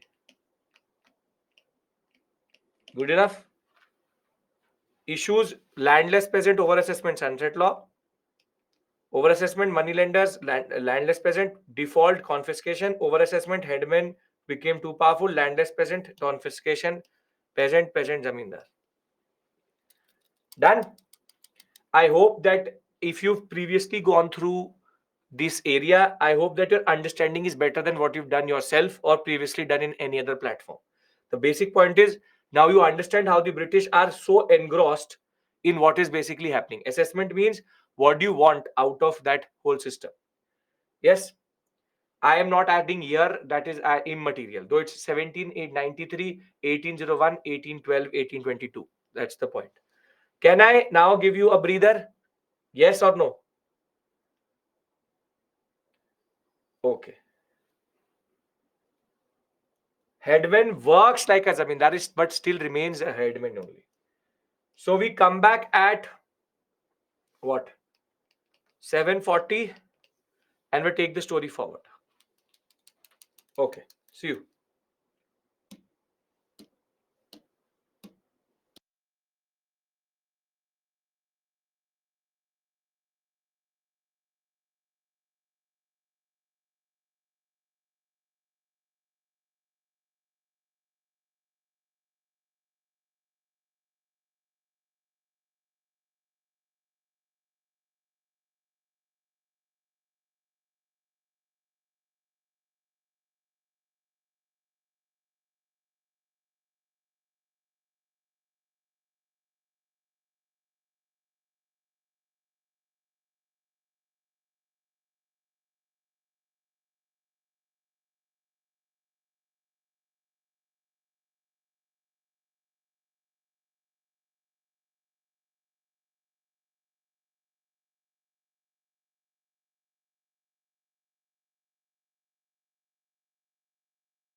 Okay, welcome back.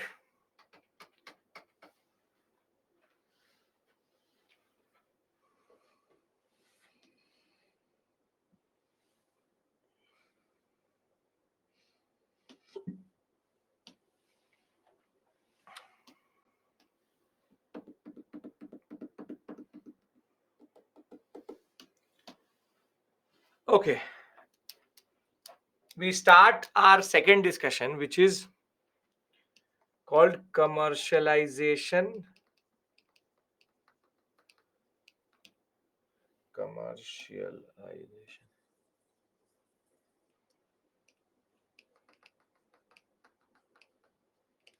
of agriculture. Now, when we talk about commercialization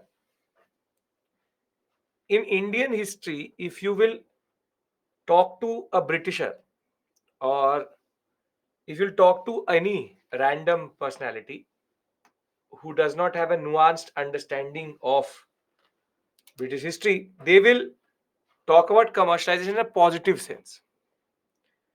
They will talk about it in a positive sense that there is commercialization of agriculture. Commercialization of agriculture means cash crop production, producing for the market, but this is basically peasants becoming capitalistic, which is they're producing for the market. It's a good thing. Commercialization is generally considered a good thing, but in Indian history, Indian history,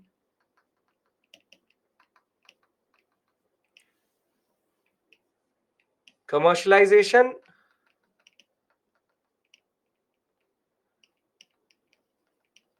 was forced. Was forced. What we have is called as forced commercialization.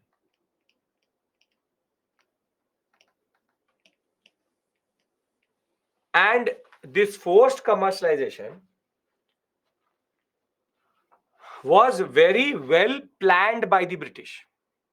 Was very well planned by the British. See,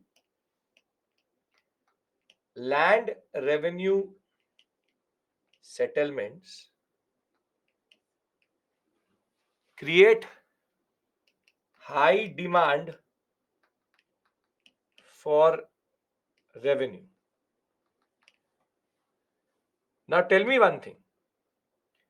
You will get more money by selling wheat or by selling, for example, opium or indigo or something else.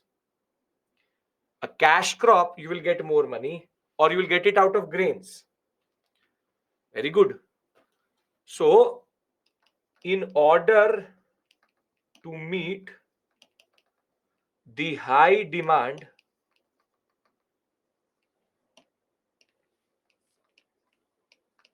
the peasants shift from food grains to cash crops. And ironically, this is going to be the reason for famines. This is going to be the reason for famines. But now the question is going to be which crops? Which crops? And herein comes the concept. British want certain commodities from India. Introduce land revenue settlements, dictate the crops needed. And herein the story converges cotton, pepper, indigo, silk, and opium. Are you understanding how there are two stories which are coming together? The commercialization of agriculture was not, we'll talk about what is indigo, is not a, what we call as a natural process. It's not a natural process. It is a forced concept wherein the peasant had no other option, wherein they had to go for cash crops. So in India, the reason why the concept of commercialization happened was because the British wanted commodities. This is the premise. And therefore, they basically go for this concept of land revenue, because land revenue, in a way, solves both of their problems. It gives revenue also, it generates revenue, but it also nudges the peasants in a certain direction. This is what is commercialization in India, wherein land revenue settlements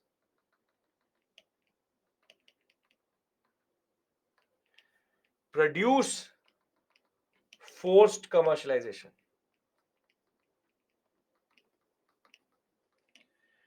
Two factors are at play. Two factors are at play. The demand for certain commodities, and one more thing is going to happen. Industrial revolution will happen in Britain, and now they wanted certain commodities, which is specifically raw cotton. So you see, China is going to dictate opium. China is going to dictate opium. Cotton was the industrial revolution.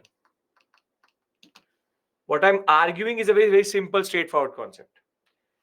Never use the word commercialization in a positive sense. Never use the word commercialization in a positive sense, because in India, our peasants were forced to go into this direction. They were forced to go into this direction because they had no other option. Are you getting my point? Why this is so significant, and how forced commercialization is basically linked to the concept of land revenue settlement. Everything which is written is there. Mansi, you have to refresh. Are we clear about this? Because I want to then discuss the commodities.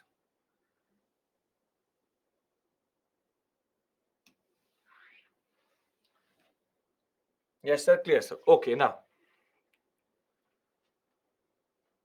just to add to what I said, in 1765, the Court of Directors said that the purpose of India is as follows. Can overassessment be seen as a push to farmers? Yes. They argued, enlarge every channel of conveying the annual produce of our acquisitions and increase the investment of our company to the utmost extent you can. Cornwallis reiterated this aspect by saying, the value of Bengal to the British depends upon the continuance of its ability to furnish large annual investments to Europe. And more than that, to acquire Indian goods for sale is the real most important reason for forced commercialization. And there was less demand for British goods, so they needed to take commodities and convert them into revenue, because they cannot still do anything. They cannot still do anything, which is that they have to make sure that they produce something out of this relationship. Again, it is not difficult to understand.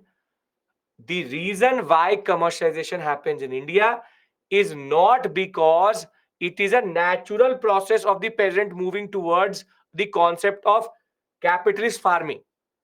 No, it is rather the concept of how, please understand this point, the British wanted certain commodities, food grain production needed to go down, land revenue settlements nudged the farmers towards cash crops, and they dictated what cash crops to produce.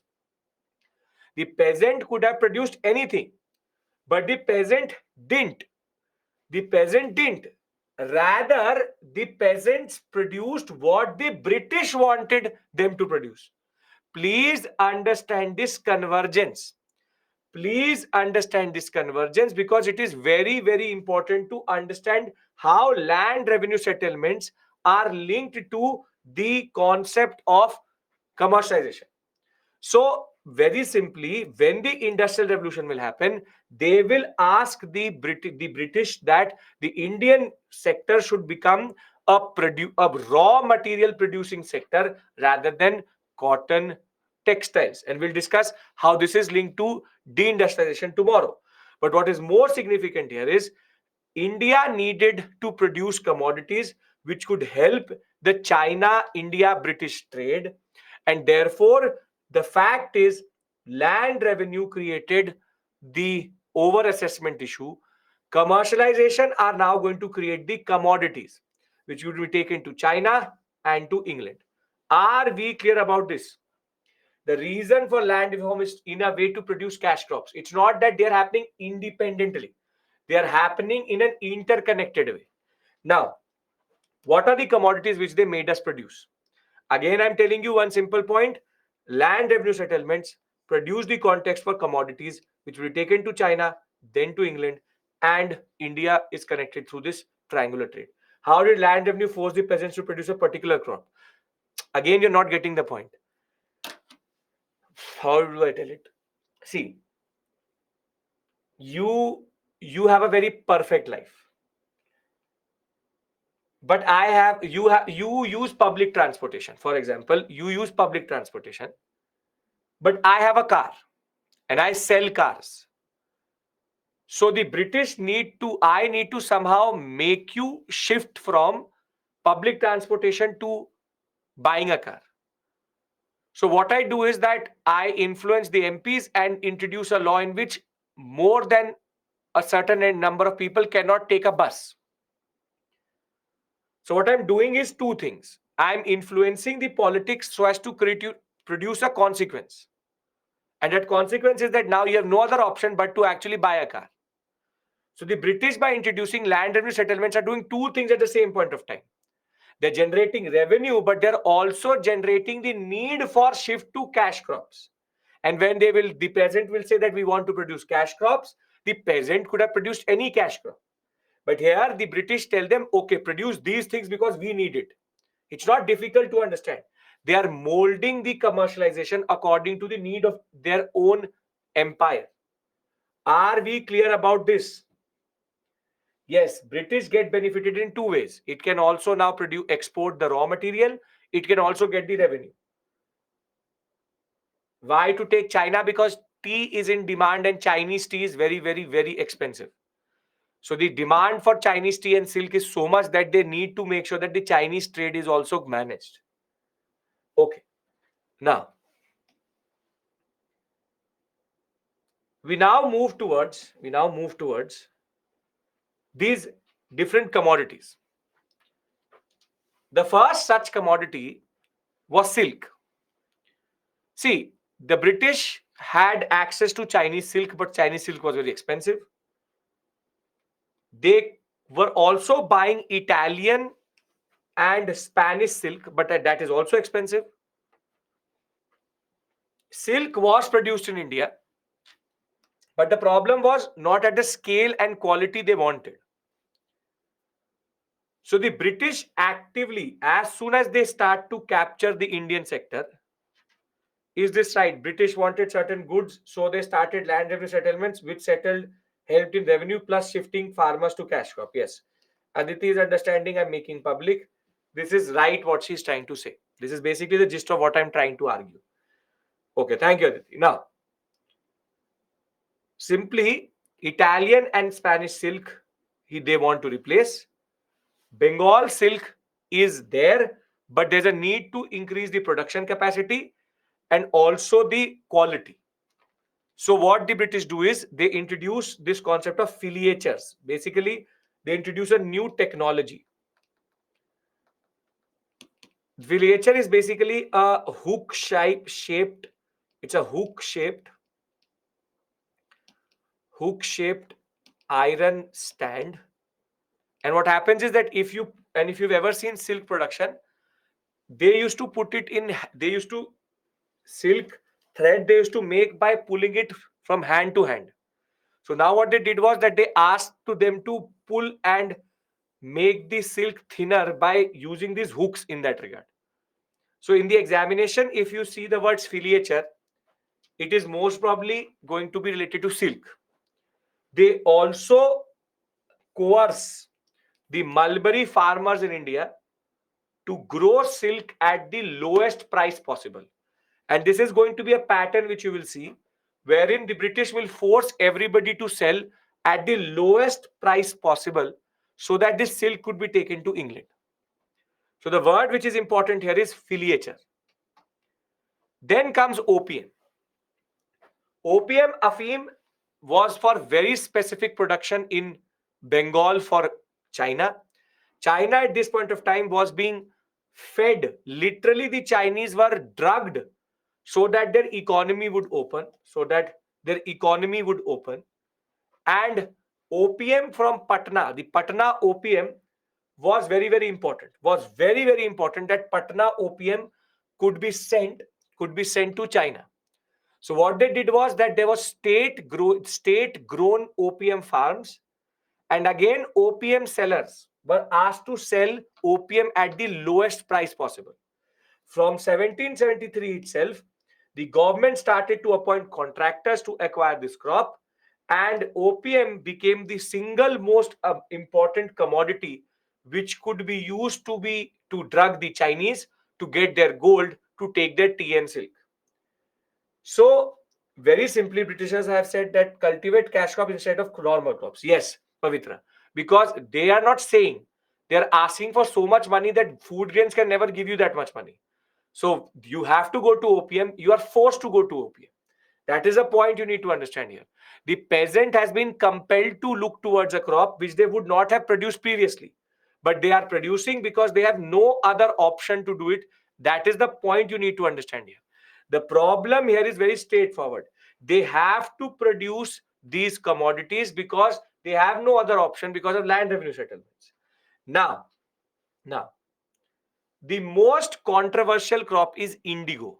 See, indigo is a small leafy crop. It's a small leafy crop. If you've ever seen indigo, it's a small leafy crop. And what happens is that if you take this leafy crop and boil it in water, it gives a very strong blue color. So blue dye means the color blue, which was basically put on cloth in India, was coming from indigo. Neil or indigo is the same thing. Simple point is, you take this crop, boil it, and thereafter it will give you color. So you start to basically make a powder of it, or out of it. You boil it in water, then evaporate the water, and you get Neil or indigo. Now, yes, Ishita, true. Now, there's a problem with this crop. The problem with this crop is that it is very, very, very resource, what we call as depleting crop.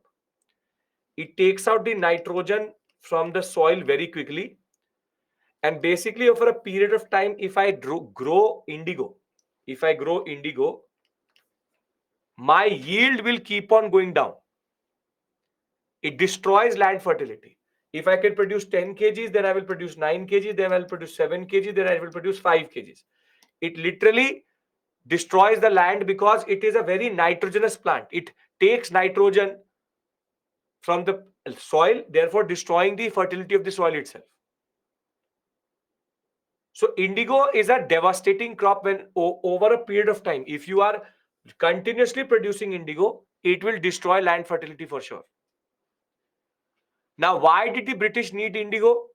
They needed indigo for a very simple reason. Their industrial revolution was based on textile revolution, and they wanted a dye which could give them the blue color, and that blue color can only come from indigo. So the indigo sector is in a lot of demand. There used to be a crop before indigo also which was used. It's called wand. Wand is a color, is also a crop which gives you blue color, but that blue color is very dull. Very dull color comes if you use wand or this French crop which is there, which is of no purpose. It's of no, very pale blue it will give you, very useless color it will give you. Indigo is very rich blue, very rich colored blue. So navy blue, that color, that beautiful navy blue color comes out of indigo only. Indigo is a natural plant. Now, in India, indigo or Indian subcontinent, indigo is grown two ways. One is called Nij, the other one is called Rayati. It's a tropical crop. Yes, it's a tropical crop. Now, under Nij, what happens is that a European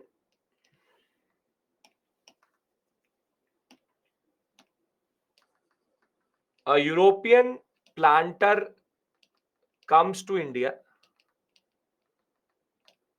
He buys land, creates a big plantation.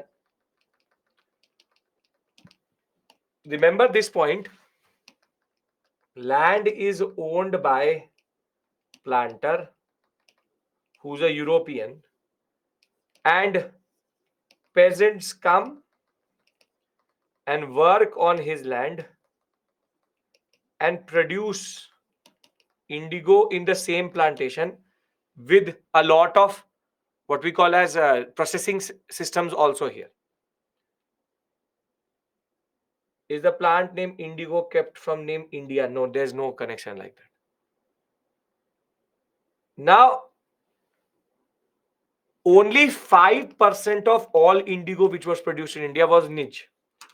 Why would that be the case? Why would Nij be not very popular amongst the Europeans? Because in this, the planter is losing out. The planter is losing out. This land is owned by the European planter. So if he is going to produce indigo on his plantation, he will lose fertility. All resources are his. Land is also getting destroyed because of him. So basically, there's a loss in this which the European has. Because if he does it on his own land, he's destroying his own land. Are you getting my point? Why would they not prefer this, which is this own land issue? Why would they not? If the Europeans are not that dumb that they will first buy a land and destroy it for themselves. So they will only destroy you and me, not themselves. So the 95% of all indigo which was produced under Rayati system. Now, under Rayati system, the concept is very straightforward. The concept is very straightforward. A planter gives an advance to a Rayat.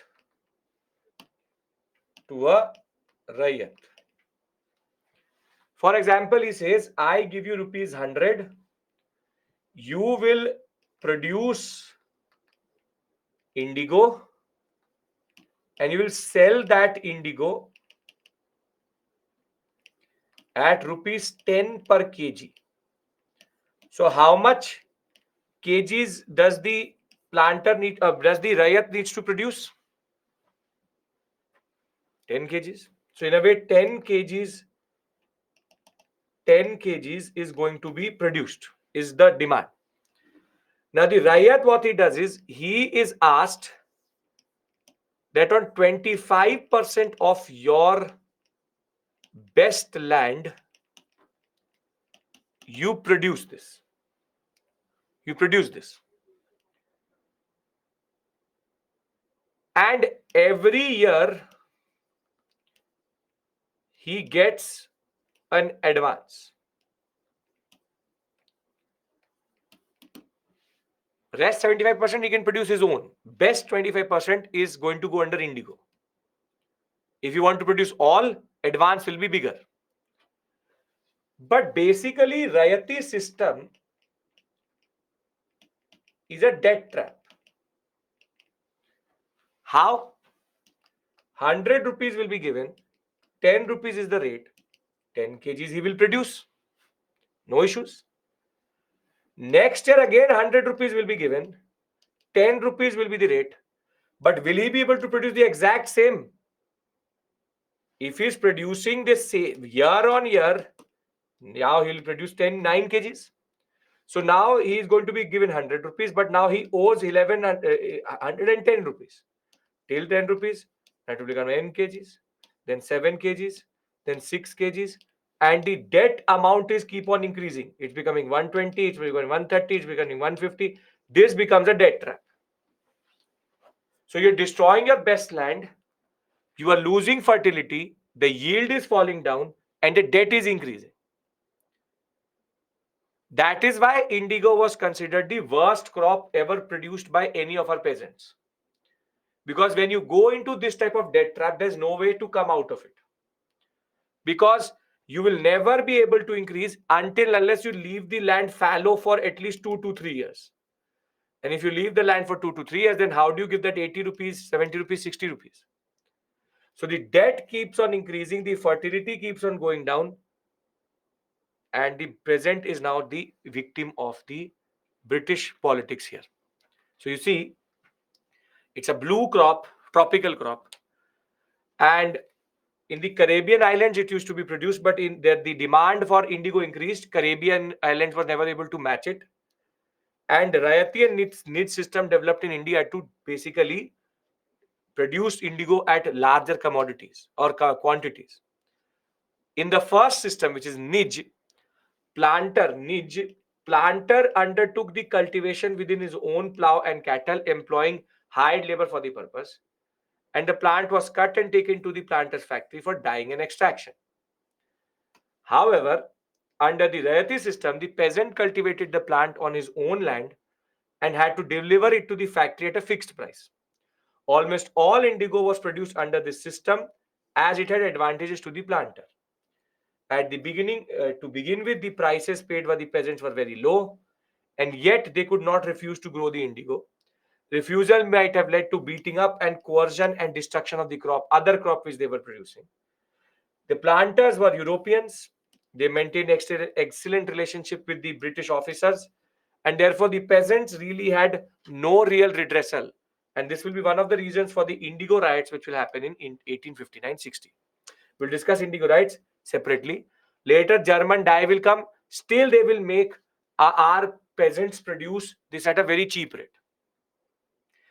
The next most important commodity was cotton. Cotton, as you know, India was the hub of cotton. However, India produced what is called as short staple cotton. So in a way, the best cotton did not come from India, but from America. Now, when it came to raw cotton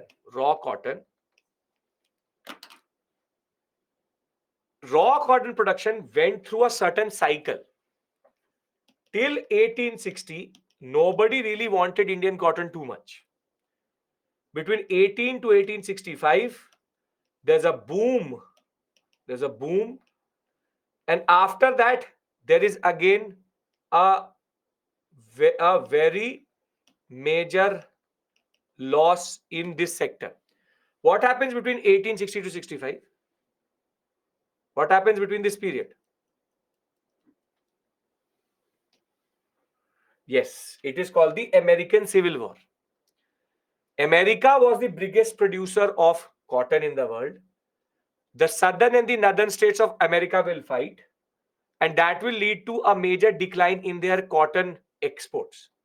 At that point of time, cotton mills, cotton production, cotton will go up very quickly.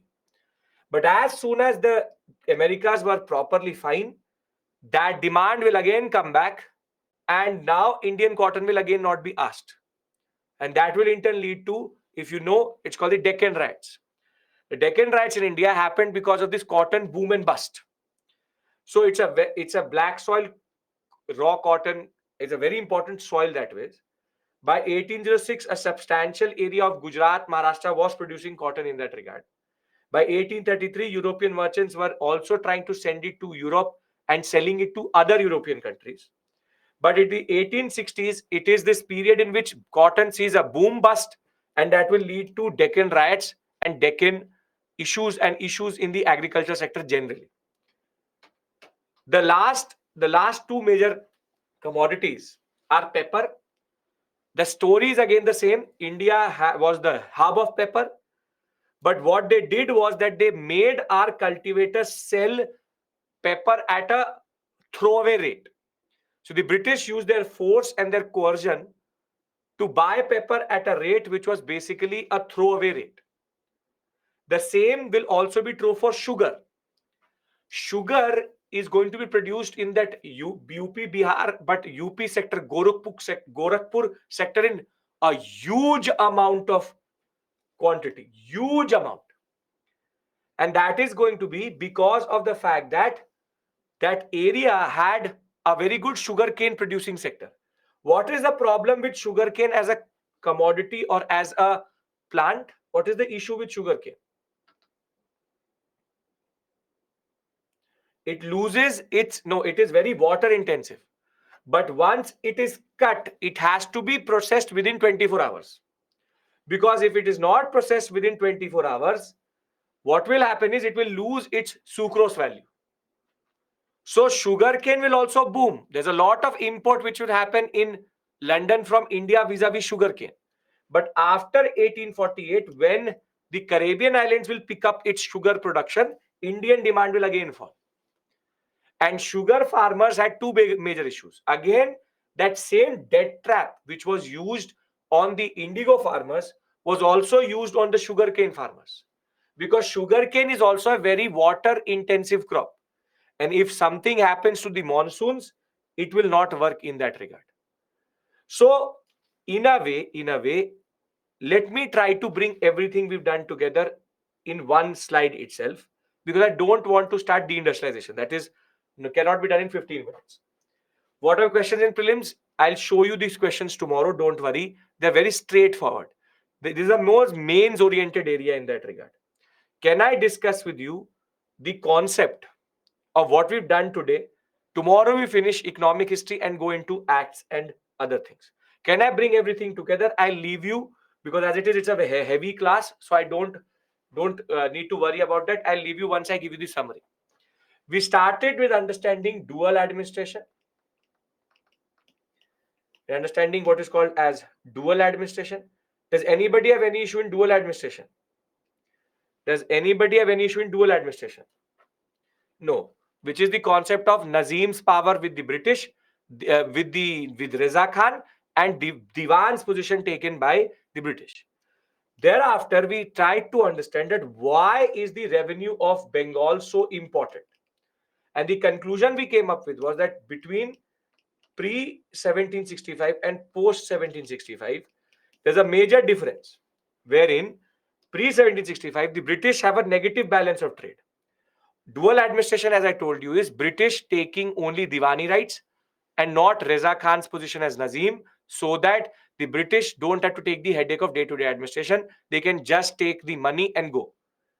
Now, pre 1765, India has a positive balance of trade with England. England has a very major negative balance of trade.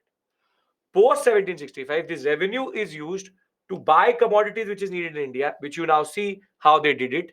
And they also bought commodities which was needed to be sent to China. In a way, I have established through this lecture how this hypothesis actually works. The first point of the revenue was used to commercialize Indian crops, and the second was to take opium to China. And by doing that, they shifted the balance of trade extremely negative towards India side and positive towards England side. The triangular trade was now complete. England was now not exporting bullion, but it was just importing everything from India and China. Thereafter, we talked about how this revenue was generated. Clive, the word which you will look for in the examination is European supervisor. European supervisor is appointed, and that is Clive.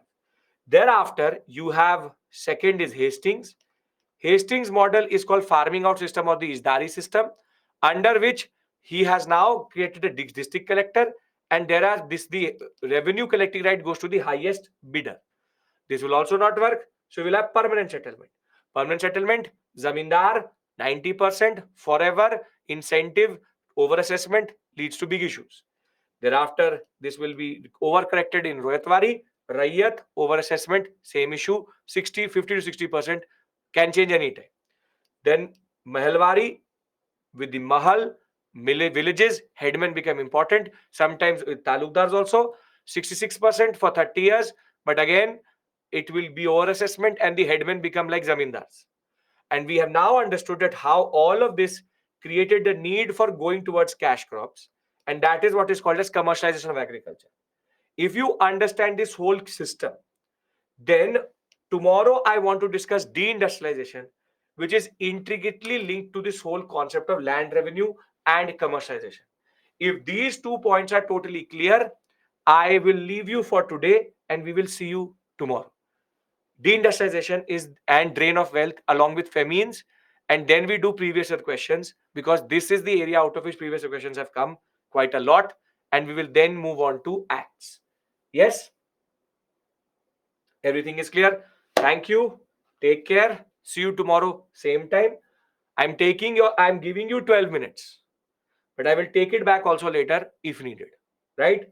I hope all of this made sense to you. It's a change of pace for you. Generally, we had been doing a lot of political history, this, that, war, this, that. Now it's become more theoretical. And therefore, I hope that you're understanding it more than learning it in that regard. Yes? Great. So I will see you tomorrow, same time. We'll discuss deindustrialization and then we'll discuss commercialization. If you don't have a question, you can leave the session itself. Thank you. Take care. Bye-bye. Zamindars are no. Lakshmi, that is not true. Prerna, with that you have to add current affairs magazine. Sir, why fixed? Because they wanted to fix something and say that the zamindar has incentive to produce more. That was an illusion. Because it was high 91%, just 60%, so consistency high 91%. See, it's not about 60, 91 or 50. It's about how much you're asking. If you're asking an absurd amount, 50, 60, 70% is still too much. Yes. Gitijoy. We'll discuss that. Rayatwari settle with the Rayat, give them the patta, 50 to 60% can change any point of time. If you default, confiscation. Cash crop production is called commercialization. Okay. See you tomorrow. Bye-bye.